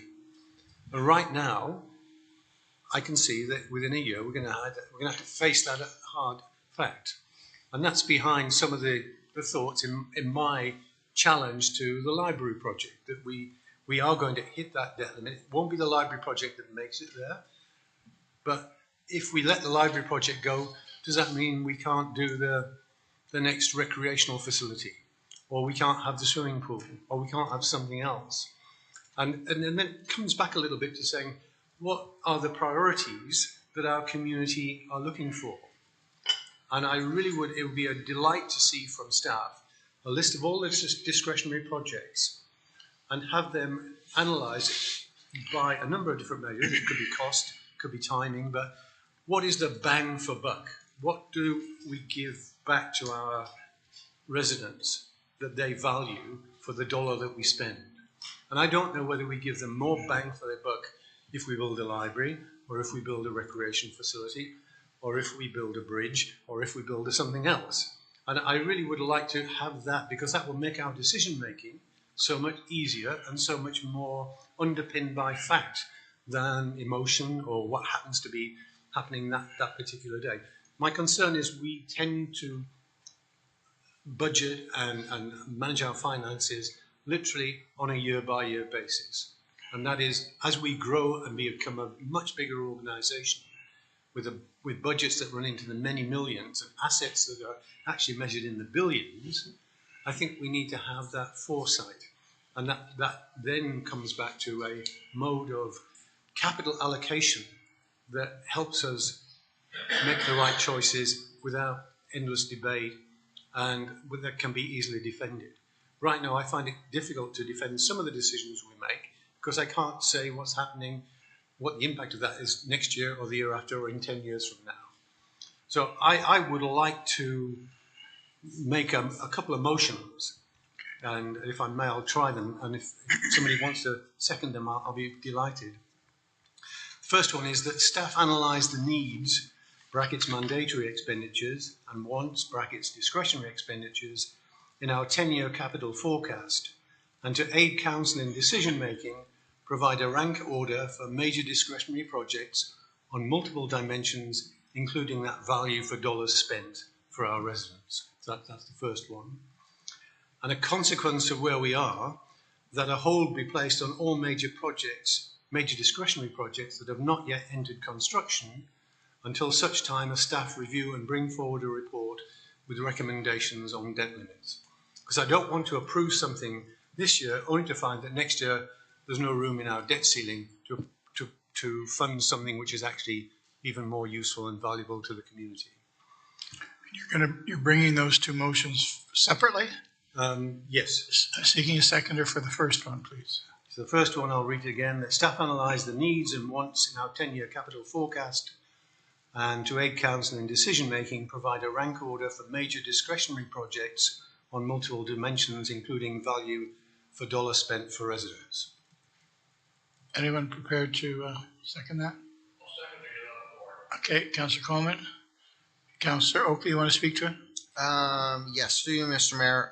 And I had some other comments about the preamble, but we can get to those later. I can't support this. I understand where Councillor Bell is coming from, but I think intrinsically the discussion about needs and wants is inherently a political question. I don't think that is fair to ask staff to make those judgment calls, because that is our job as council to determine what is a need and what is a want. I don't think there is really a tool for staff to be able to make that sort of political assessment. That is our job as council. Any other comments? Councillor Garneau? Thank you, Mr. Mayor. I'm inclined to agree with Councillor Oakley about the value judgments being made by us as council, but I think a tool that would aid us in doing so would be very useful, because I don't entirely know what all is ahead of us right now, and I think that's some of where Councillor Bell is going with the intent of the resolution. And I know for myself, not having the historical context of others around the table, I don't necessarily know about things that were agreed to or added to a list at another point in time that haven't yet intersected with my term of council. So I'm kind of between the two pieces right now, because I think the intent is good, but maybe not the execution. Sorry, the intent aligns with my thinking, but the execution might not be quite the direction we need to go with it. I'm going to go to Allison first, then Councillor Coleman. Thank you, through you, your worship. I would suggest, and perhaps it's along the same lines, that we would have to put some parameters and make assumptions, clearly, to do this type of work. But I think the only way that we could clearly define discretionary versus non-discretionary would be mandated services under the Municipal Act and non. Now that, again, may not be as clear. I think that's the only thing that we could point to without making some other assumptions. Value for dollars spent is more difficult because that's subjective, basically. It's going to depend who you ask or what we ask. We can certainly measure dollars leveraged, but there's going to be some value put in there, social value, etc. that we're not going to be able to measure. So we can certainly go through the exercise, but like I said, there's going to have to be assumptions like that made that everyone might not agree with. But I think that's the only way that we could possibly put those things in different buckets. Councillor Coleman. Thank you, Mr. Mayor. Excuse me. I'm kind of torn between which way to go on this one. And I see where Councillor Bell is coming from and the other discussion that we've had. One thing I do study in the budget book is forecasts for the future where staff is looking at where the wants and the needs could be. So I think it's already being done to a certain point. But I also would like to see sometimes that list or whatever. But then how do you, I think was mentioned by Councilor Miller, like how many demands we've had by council in the last year from people coming forward that gets put in. So it's pretty hard to crystal ball everything and make it all work. Any other comments? Councillor Chambers. Just to say that I understand and I fully support the intent of what Councillor Bell is trying to do, and that's the better budgeters for future budgets going forward. The problems with the resolution, it becomes very, very subjective as to what's a need and what's a want and what's discretionary and what isn't. And in practice, that would be a very, very difficult thing for staff to do, because even amongst the staff, there may be differences in what they feel they need and what they want. So I understand the intent, and I've always been a proponent of, you've heard me talk about early warning tests, and an early warning test is if we are approaching the imposed debt limit, a red flag should come up, and council needs to look at that. And with one of the few discretionary packages that I supported was the financial analyst that would be entrusted with looking at developing early warning tests and looking at things that council need to know to make not only current budget decisions, but future projected budget decisions. So I agree with the intent 100%. And from time to time over the years, we have looked at future, and sometimes, depending on the council, depending on the budget, it ebbs and flows. But the intent is admirable, and I support that. But the actual resolution, putting it into practice as Councilor Bell sees it, I can't support, because it is too much discretionary. Councillor Oakley. Through you, Mr. Mayor, I think I will ask my question I was going to ask towards Councillor Bell's preamble, because I believe it is relevant to the motion on the floor. Through the mayor to staff, I'm presuming that the conversation and there will be included as part of the report coming forward, the finalized being an awkward term to use because of course it's a living document, but a finalized long-term financial plan would include a discussion or analysis of a self-imposed debt limit. Is there, and also I think help answer some of Councillor Bell's questions intrinsic to this motion. At this time, do we currently have a projected estimate of when we would have that completion in terms of either months, quarters, or even years from now? Hopefully not years, but we are expecting that our consultant is going to come back with the next piece of that. within the next month or so, which we'll be looking at the debt forecast, the reserve forecast, and this is the piece we're still trying to nail down is the development charges background study pieces. So those should be coming in the next month and a half, those pieces. And then once we get through the development charges and the next round of the asset management, we should be this fall looking at hopefully a complete as it can be at the time document to put in front of council. Okay, thank you very much. And just to sort of complete my thought there, I think a lot of what Councillor Bell is taking a stab at in this motion will likely be in that report. So I think it's already happening. I don't know if the motion necessarily is required. Councillor Bell? Yeah, I appreciate the commentary. I appreciate the philosophical support. That's good, even if you can't get behind the motion. But I worked for 30 years in private industry, and we had every year to allocate capital within a given ceiling. And so the tools that I just talked about were there. They weren't perfect. Yes, there is some gray area between what's a need, what's a want. But unless you have a sense of the relative priorities of things that you want to do, and earlier today, Robert was talking about prioritizing and priorities, and I'm always struggling to get a sense of what is more valuable to our community. One asset or another asset, one recreational facility in one location and one in another. What happens if you have something that's central? How does that benefit the rest of the community that are not centrally located? So I'll happily withdraw this particular motion until we have the conversation on the long-term financial plan next time around. So let me try the second one, because this one I think is perhaps more pertinent. We need a majority vote to withdraw here. Okay. Let's call the vote to have the vote. Councillor Oakley, Councillor Kyle, we have it on the floor. It's seconded. Vote to withdraw. All those in favor?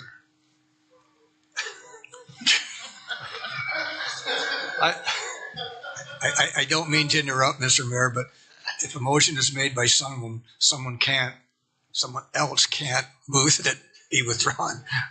So maybe we can kind of clean that up a little bit and whiz this motion on its merry way. She's got it. She's got it. Mr. Mayor, I think that the motion couldn't be removed by Councillor Bell, and I have to agree to second because I seconded it. Yeah. Then it's off the table. That's what my take, but is that not right? There's another way of doing it. Okay, We've had that conversation before, I think. Yeah, there's another way of doing it. I got it. It's finished. It's finished both ways. Yeah.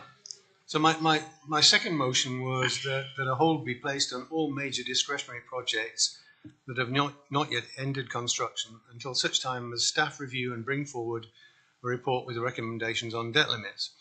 And this latter motion is actually consistent with a statement that we heard in our last budget meeting from Heather. She said a closer financial analysis should be completed before approving major projects in the need for a better growth, including the need for a better growth projection formula.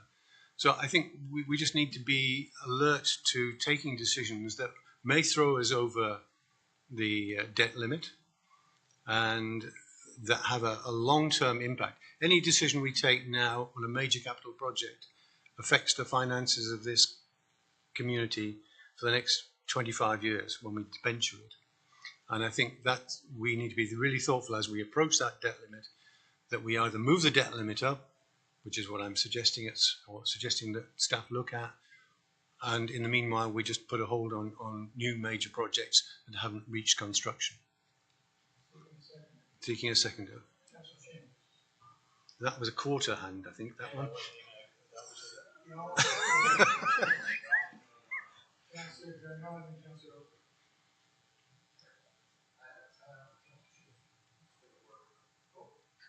Point of order, if this motion as it's worded, I believe, could apply to the library, and I'll have to request that that's declared out of order as it's jumping the horse for what is a meeting later today.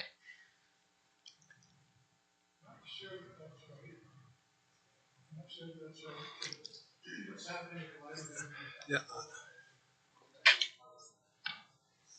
I'm not normally one to raise the library, but it did say in our motion that we approved it for construction already. So yeah, so yeah. Yep.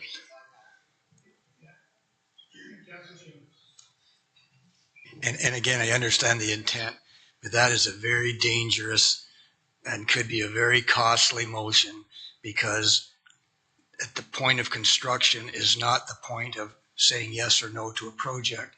There are contractual arrangements and all kinds of things that are involved in a project other than construction. So if you stop construction on a project, be prepared to be in the proper venue explaining your decision when contractors and people that are doing the construction projects are lining up to not only oppose the stopping of a construction, but to looking at the parameters of their contract. So be very cautious with this resolution. It could be very, very difficult and very, very costly. I don't know whether Councillor Bell has thought that through. I may be looking beyond what he is intending, but to put a hold on construction projects when tenders have been awarded and contracts have been entered into on the basis of the reasoning that Councillor Bella's suggestion is something that this council should not approve. So through your worship to Councillor Oakley and to Councillor Chambers, just in brief discussion with the CAO, there are multiple projects that this could apply to, and a concern of staff would be that this requests all discretionary projects. Again, the CAO's previous comments that discretionary is open to interpretation, and so which projects would this be subject to? Which would not? And again, to speak to what Councillor Chambers had said, I think, and I'll defer to the CAO here, but a request might be made that a report from staff come back outlining what this would look like if we were to go ahead with this.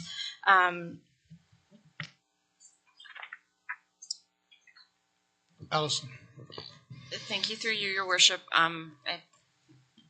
Alicia really said it. We'd be happy to bring back a report looking at what those are and breaking down some of the implications, because there's almost sub-steps within those. So I would just be hesitant to throw a blanket over it without having a closer look at all the projects in place. But we could certainly bring those forward, and then a decision could be made by council should this motion pass. Councillor Bell? You're going to I can withdraw my motion and watch accept the watch the way I do this. Councillor Bell's going to withdraw his motion. Councillor Chambers, you're okay with that as the seconder? You sort of did.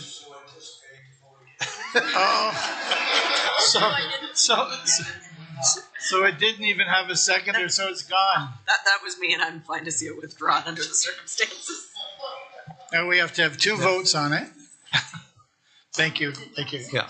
Thank you. What I'm trying to do here is just try and move us on to a mode of thinking about not just now, not just next year, but the next 25 years, because everything we take a decision on that requires a debenture takes 25 years to play out. Yeah, thank you. Councillor Oakley, we're going to hear from you, and then we're going to go back to Heather Boyd. Through you, Mr. Mayor, to Allison staff. I believe at the beginning of our budget process, we did approve in principle having a look at future, starting with next year's budget, looking at doing future projections as a part of that. I believe that was a motion by Councillor Bell to do so that we did approve. So that aspect is incoming. Okay, thank you. Good. Conversation's over. Heather. Councillor Howes, did you have your hand up? Excuse me. Yeah, I did, Mr. Mayor, and thank you for recognizing it. But the conversation went the route I was trying to take it anyway. So thank you. And just to note that Councillor McAlpine is with us again now. So Heather. Okay, Gary, can we put the Zoom back? You can take the presentation back down. I don't think we need the presentation anymore. Okay, so where are we now? Where do we go from here? So Heather, up there shortly will be where we're at now in terms of numbers. What I'm proposing to go forward is we can have any further discussion that council wants on other steps. If there's anything else we need to do, any other analysis you want from staff, any other potential increases or reductions, talk about those now. Then we would circle back. We have the recommendation for all the decision packages. So if there's any changes we're going to make to that before we send that along, we can do that. And then what we will do is staff will put up the potential budget approval recommendation, and council can either accept that or they can send us back with some further direction as to what they want to do. But those are the next three little pieces of today's meeting. So we went through the rate stabilization tools. I guess really the next big piece is we have the numbers. Is there anything council wants us to further do to change those numbers? Specifically, are we looking at changes to the capital levy? Are we looking at changes to the operating expenses or specific operating lines? Councillor Bell did ask the question about if we had a reallocation in the debt financing, what could we move out of our capital levy into that? We looked at that over lunch, and there's only, I think, one or two projects that would qualify at a total of about $270,000. So that's the most we could gain if we were to reduce the capital levy by further debt funding. So at this point, I don't know what to recommend. If council has any discussion or any questions, or else we can go back into the decision packages.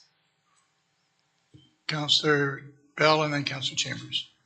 Yeah, thank you, Mr. Mayor. It's a matter we've raised a couple of times before. It's the additional contribution to the cost of delivering the affordable housing plan that the two mayors produced.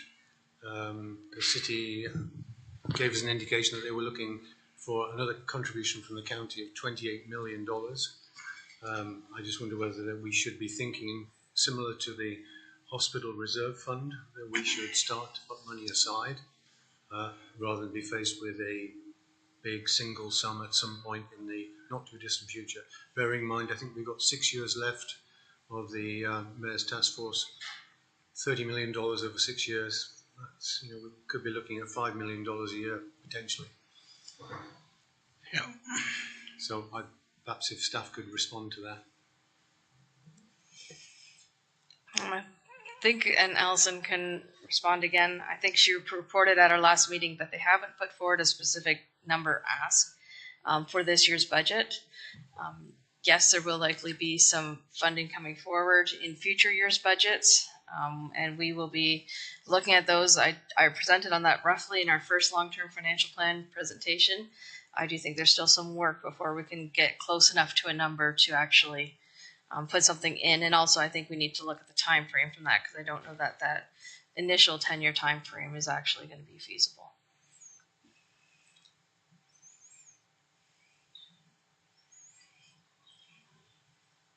Councillor Chambers, sorry. Oh, I'm sorry. You were going to speak to it? Okay, go ahead. Thank you. Through you, Your Worship. Just to build on what Heather mentioned. So again, following our discussion, I believe at our last meeting, we will bring back a report. I think we need to revisit after some conversations that I've had with the city. They have a sort of plan to sell assets essentially to pay for their portion. I'm not sure that we're in the same position, nor do we maybe have the appetite, even if we were, to be selling off our assets. However, I think we need to revisit that and look at different mechanisms. For example, we have some Habitat for Humanity builds that are proposed or in progress. Do those count towards that? In my opinion, they should, but we really haven't defined that in that agreement. So I think there's some things we need to clean up in terms of lessons learned since this began, and some other projects that we're seeing. We have a co-op housing funding application in. Again, there's no real terms on how that's defined in that agreement and how we might provide those units. I'm of the opinion that I think they should count towards that number. But again, that changes our funding model then. So I agree. I think we need to go back, revisit that, and come up with a sort of cleaned up analysis of how we might come forward and where our deficit sits right now.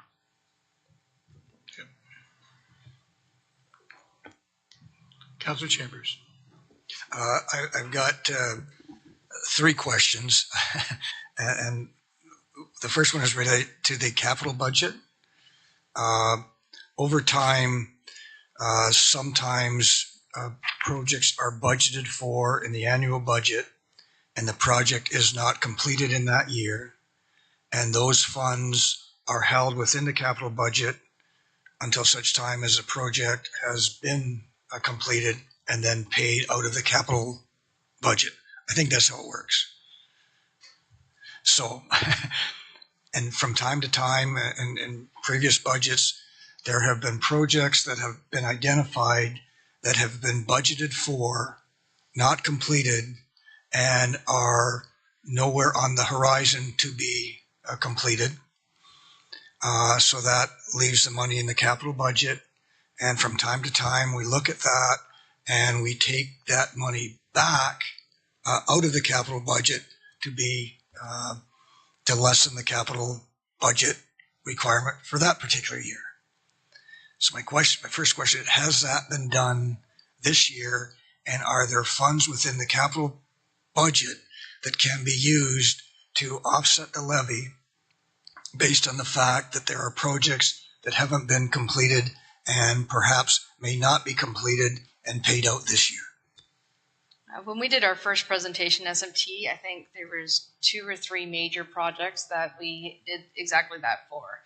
We pulled their money out of the capital program and reallocated it towards this year to keep projects moving, noting that if we go forward with those, we're going to need to reapprove funding for them. So we did look at it this year. I know we close out projects on a much more consistent basis than we used to. We try to keep projects that if they're nearly complete, we close them and take out any funding that might be left in those accounts. So I don't know that there's much farther we anticipate we could go.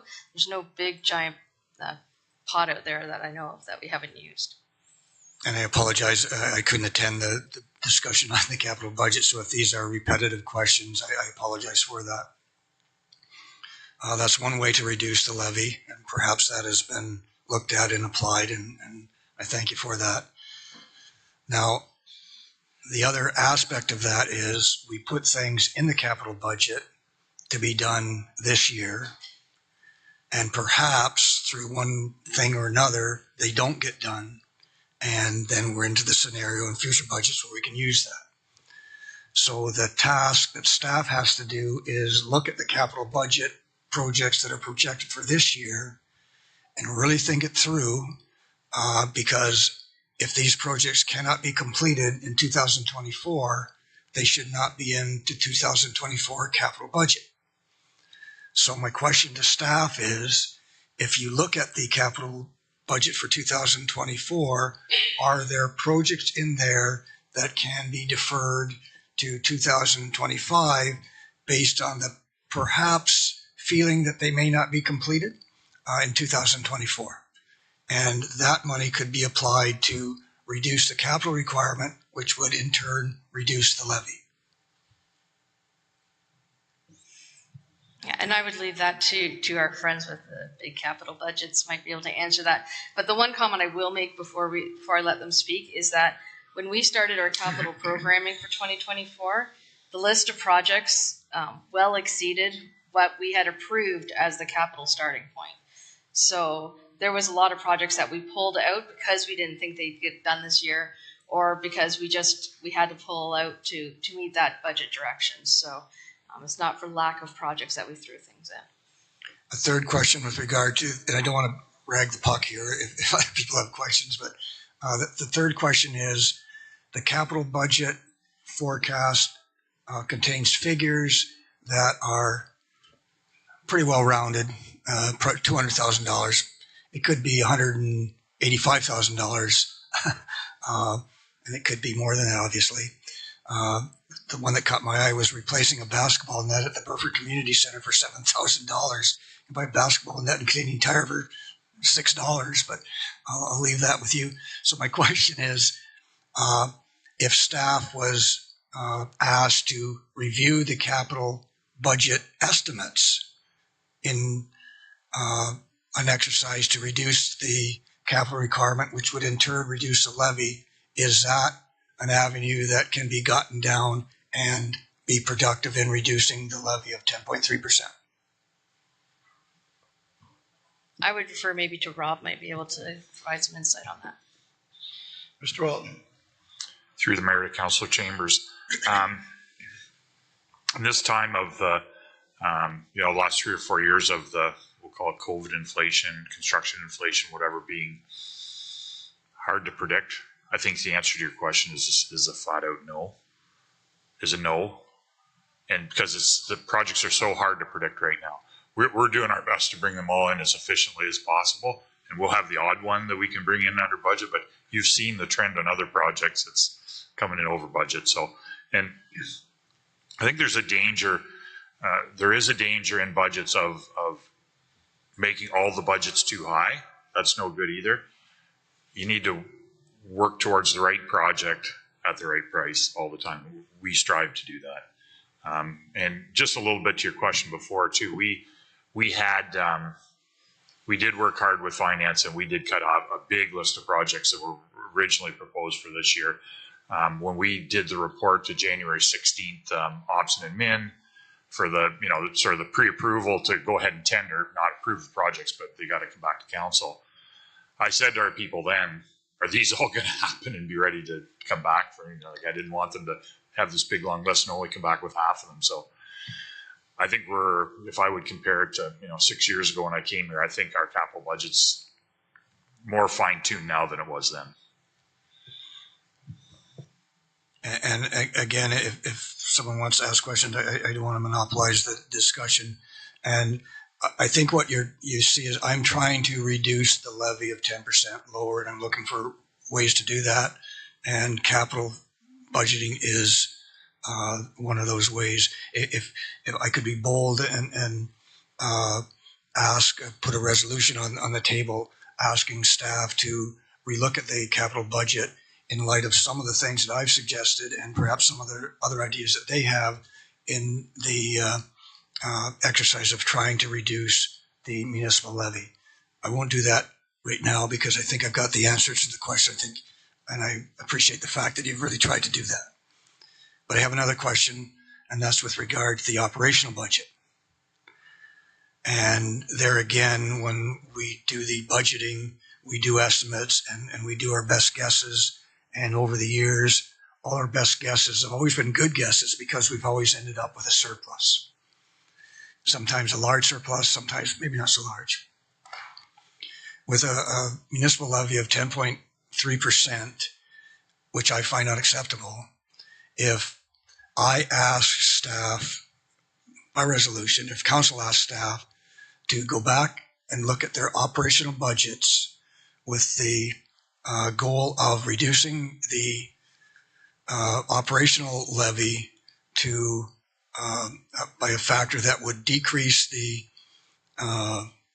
overall municipal levy by 1.5%, let's say, is that a reasonable request?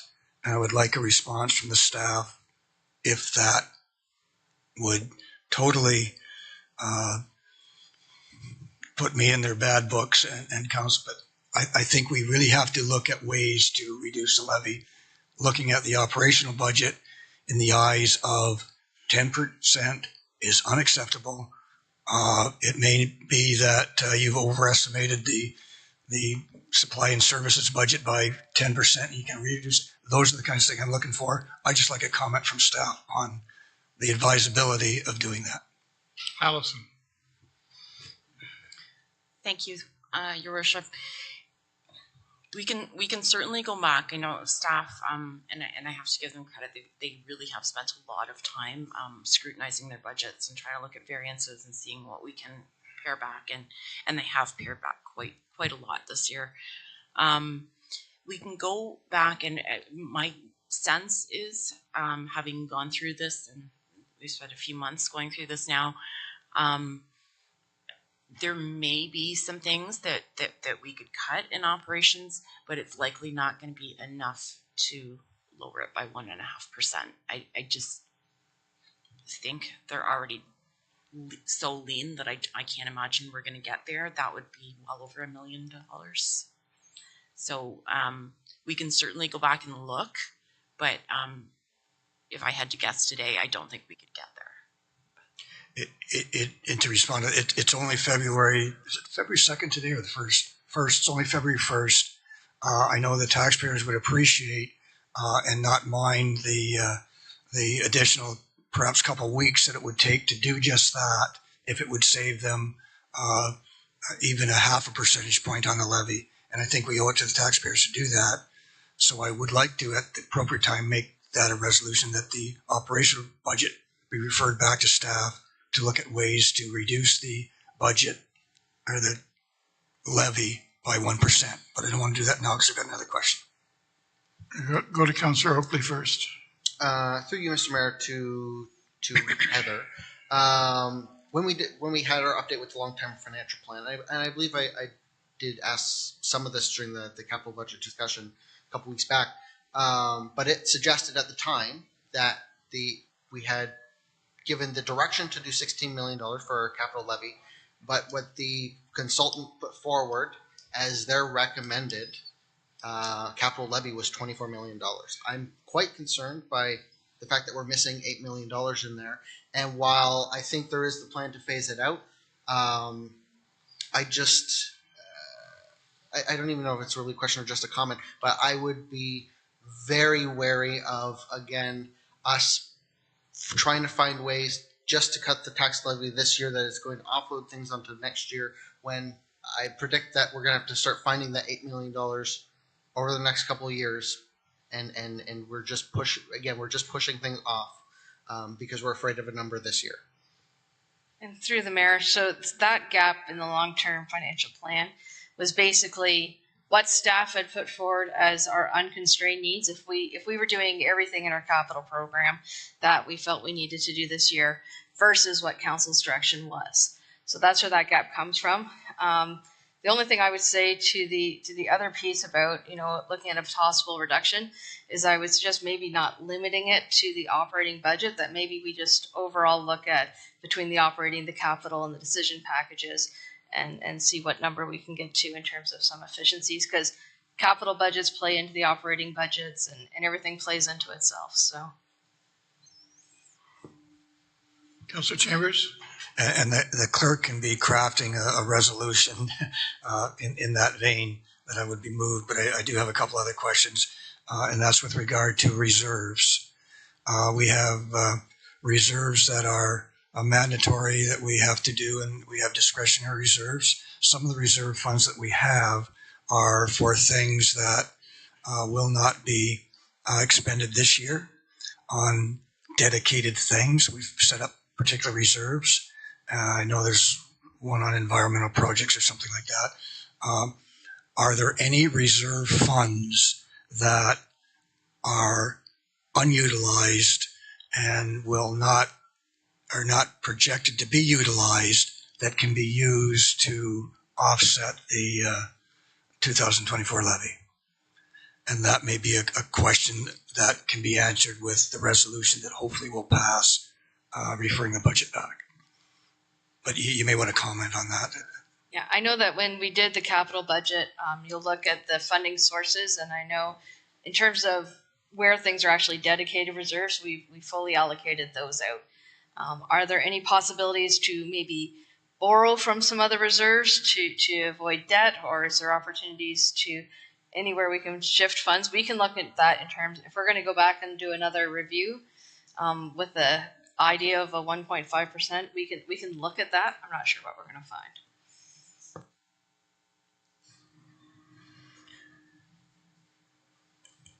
I'm prepared to make that motion after I make a comment on, and again, it's food for thought. A large portion of our operational budget is related to staff and salaries. And I'm not going to be the one to cry out for a staff salary for that kind of stuff. I've never done that because staff deserve what they get in terms of annual raises according to inflation and so on. The one thing that has never really been looked at, I don't think, is when we approve the budget, we approve the staff increases, and that goes on an annual basis from January to January. And come next January, the increases to their salary are in place, and that's good because if you freeze it, they're not in place, and that is unfair to the employees. But I'm wondering, and staff may mull this through, that if the implementation date of the staff increases is delayed by, for example, 2 months, the increases become effective in March, does that reflect a significant savings, or is that just going to tick the staff off and cause hellacious problems between the relationship between staff and myself and the rest of council? We actually, we did change that a few years ago, so it's now an April 1st implementation date for the salary increases. So we have already done that. Plus, we are, as a note, into both union negotiations this year. Which, so I know we did that once. Yep, we did that once, and we carried that forward, so it's still there. Okay, if we do it again, then we're losing time on the end of the year. Anyway, it's a way to save a significant amount of money, recognizing that it comes at the expense of not paying staff what perhaps they are more than due, but it does keep the staff salary grid in place, and it does reflect inflationary increases. It's just the implementation. Just a thought, and I'm glad that you had remembered that we did that once before. And with that, I would make the motion that the clerk has crafted with regard to the 2024 budget. Before we do that, Councillor Kyle? Yeah, and Councillor House has had his hand up for a while as well. All right. So I'll let him go first. Councillor House, you're going to go first. Sorry. Okay, thank you. So through you, Mr. Mayor, and this ties into some of the things that Councillor Chambers has been talking about.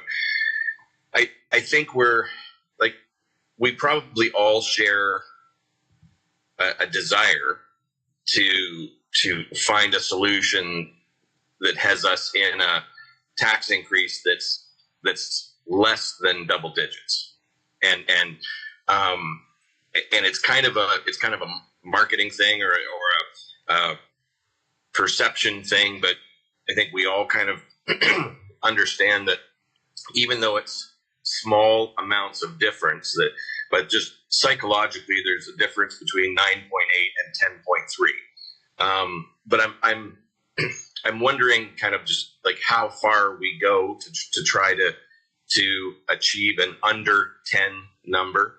And what my question is, if Heather Mifflin could put a negative $800,000 in the column, I just want to see exactly what that turns into. Okay, make it 950, please.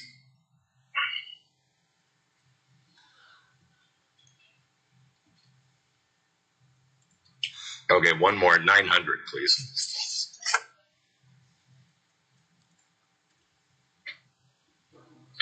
Okay, so just as a conversation point, we would have to find $900,000 worth of savings to get the tax increase down to 9%, which sounds better than 10.3, certainly, but it's still big number. There's still going to be people who are frustrated by it, and understandably, but I think we always have to remember that the 312, we get to $312 from what was 355. So it's $40 a year, which is 3 something a month. So, like, while I share the desire to get us down under 10%, it takes finding $900,000 to get us down to 9. And I just wanted to kind of put that out there for further discussion. And I'm interested in the thoughts of the other counselors on how critical it is to get to that $4 a month savings. And also I like to hear more from the rural counselors, because their residents aren't dealing with the median home. So I just want to put that out there. Thank you. Thank you, Councillor House. Who is next? Councillor Kyle. Thanks, Mr. Mayor, through you. And I would echo a lot of what Councillor House was saying, in that I know that from the perspective of looking at the numbers, if we could eliminate a digit, then obviously that is favorable. However, when we start to get into the weeds of trying to delay staff salaries, salary increases, when we've already heard on multiple occasions we're really far behind. We're having to do a whole evaluation of the salaries for this year. We're looking at potentially a big jump next year. I don't know that that's a wise choice for morale to take that route. So I just wanted to maybe put that out there, that given the climate, we know that there is some uncertainty and some frustration with being behind compared to our comparators, and the job pool is open, and all of those salaries that other municipalities are offering are out there for the world to see. I think we really run the risk if we push too far on our staff, and we want to keep our staff. Thank you. Councillor Garneau. Thank you. So I appreciate Councillor House's invitation there. Rough thoughts myself. Speaking from the rural community, I'm also going to speak for the business community in this one that pays commercial taxes. Candidly, at home, we have 2 models on the table for this year's budget based on what we think property tax and a few other things might do. I think there's lots of others in the countryside who are doing similar things. I think today we have already, in terms of our staff, created winners and losers by some of the decisions that we've made. And I'm very mindful of that. I used to work in a board-driven environment, and there was a period of uncertainty as the budget was going through about what that might mean for us. And we had to rely on those in management positions above to advocate for us. And I think our senior staff today have done a good job of that. I am uncomfortable with 10.3% for a lot of reasons. Where I'm struggling is I don't know that we can find enough things to get this where it needs to be without tipping the balance of the impact of those changes, even if they are on less tangible things like staff morale, are going to get us where we need to be in a meaningful way to respond to those for whom 10.3 is untenable. This has been a agonizing thought process at home myself, working through what to do here and how to reconcile personal values with what I'm hearing from constituents. And, you know, I am inclined to support Councillor Chambers in the let's have one more look, because I think that's the right thing to do for the taxpayers, but I don't want staff to come back with things that are going to have unintended consequences just to achieve that, that may put us further back. Councillor Bell. Yeah, thank you, Mr. Mayor. To help the direction that Councillor Chambers wants to take us, I think, Heather, you mentioned $270,000 of capital levy that you could actually debenture. That would get you 0.375% less this year. It's just a small thing, but we're looking for small things.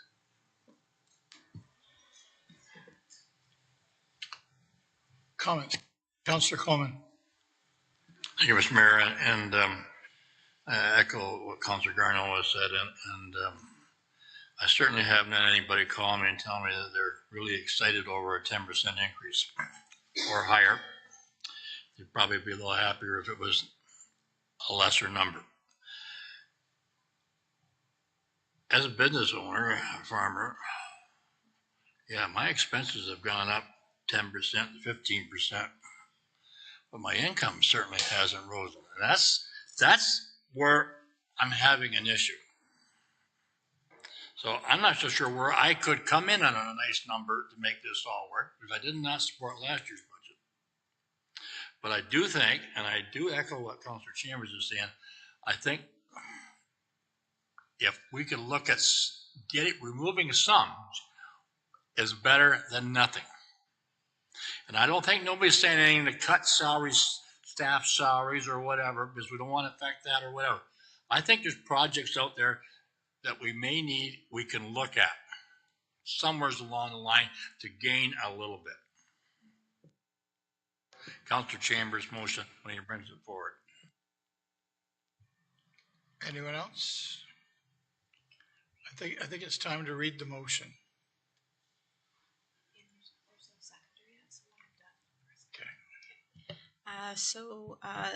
Thank you, Your Worship. Through you to Councillor Chambers, that staff be instructed to review the draft operational budget, capital budget, and decision packages, and return to council with saving options to reduce the net levy by 1.5%. Seeking a seconder, just to get it on the floor. Oh, you want it?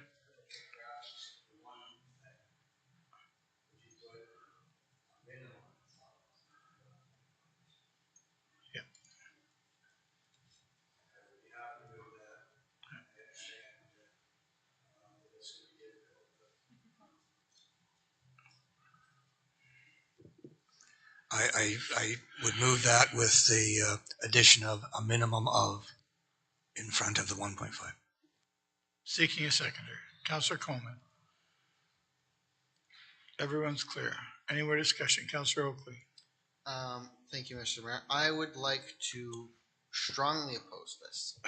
I believe it's disrespectful to our staff and the work that they've already done. We already have had them go back extensively, having talked to many of the senior management team and the things that they've had to cut or move to the next year. In my question earlier in regards to the capital budget and where it relates to the 60 million versus 24 million, the key word there that Heather used was that the 24 million is that everything the county needs if it had unconstrained budget. We are continuing to sell ourselves short and fund ourselves unsustainably. We could post a 25% increase this year, and every resident of the county would still be having a 5 to 10% tax savings versus being at any other municipality. We are selling ourselves short. We are continuing to do so, and we're continuing to refuse to learn from what has got us here. Thank you. Any other comments before we call the vote? Councillor House, have you got your hand up, Councillor House?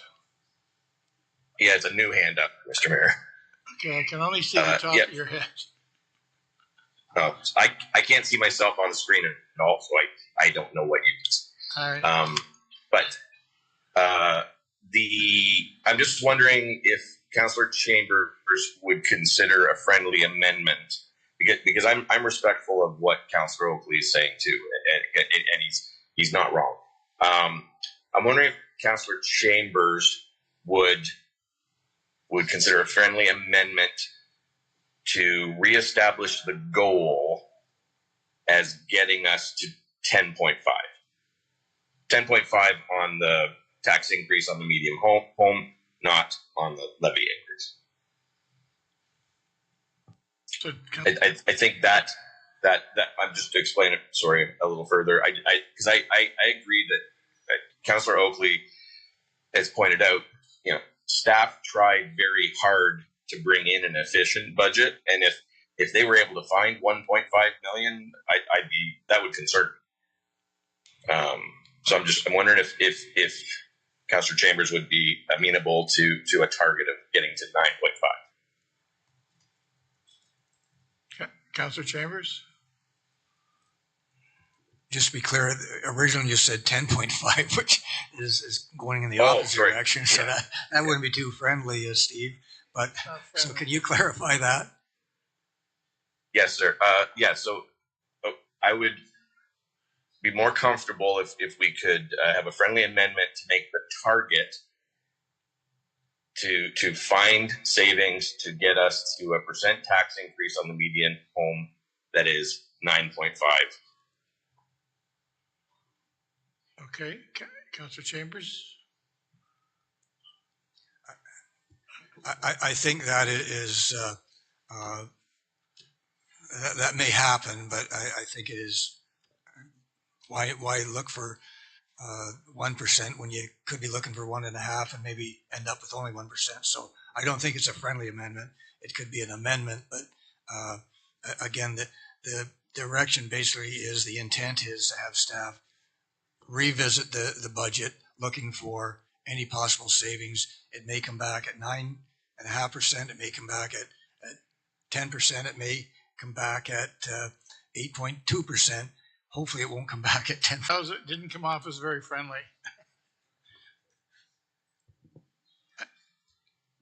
Are you still with us? Yeah. Okay. So I think we're going to call the question, Councillor House. All those in favor?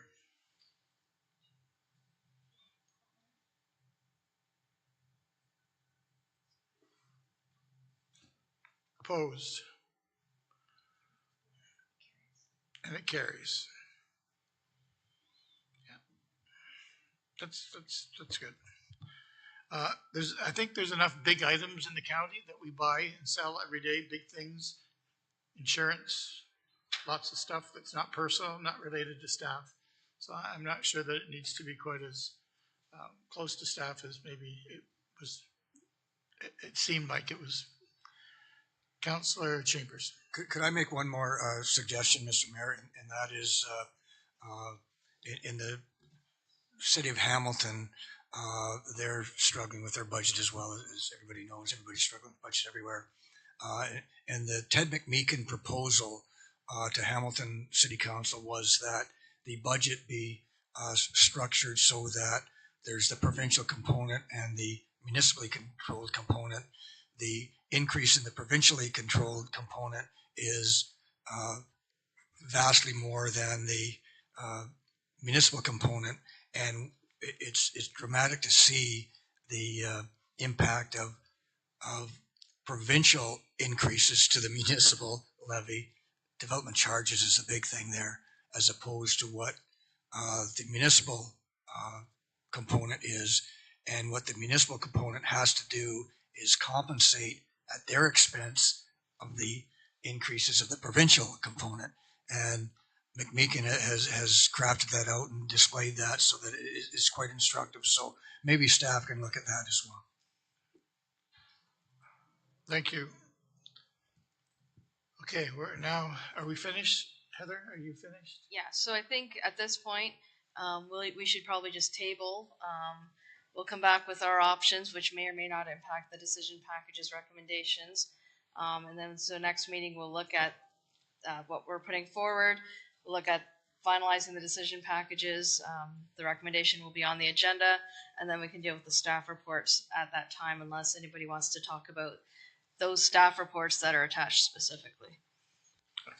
Which brings us to number 7 on the agenda, which is the staff report. Do you want to go through those? I don't think we want the record. We don't want like the excluded expenses and that approved tonight. I think because we're going to come back, so we'll deal with all those at the next meeting. Just if there's any questions or anybody wants to talk about those recommendations, those reports, we can do that. Okay. So everyone's good on passing the reports, or leaving the reports alone for now, which takes us to next steps. Heather, is that what we're going to do? That was yeah, I think I just went through the next steps for where we're at. We'll have the clerk schedule a meeting for probably 2 weeks from now. And we'll see if we can get this through still in the February council cycle, or if not, we can always call a special council meeting as well. Right. Okay. We have number 9, communications. There was 2 pieces of communications. Just need a motion to receive them, please, Councillor Coleman and Councillor Garneau. All those in favor? Carried. We have nothing for, is there any other new business? Anything that anyone wants to say? Seeing none, we're not going in camera.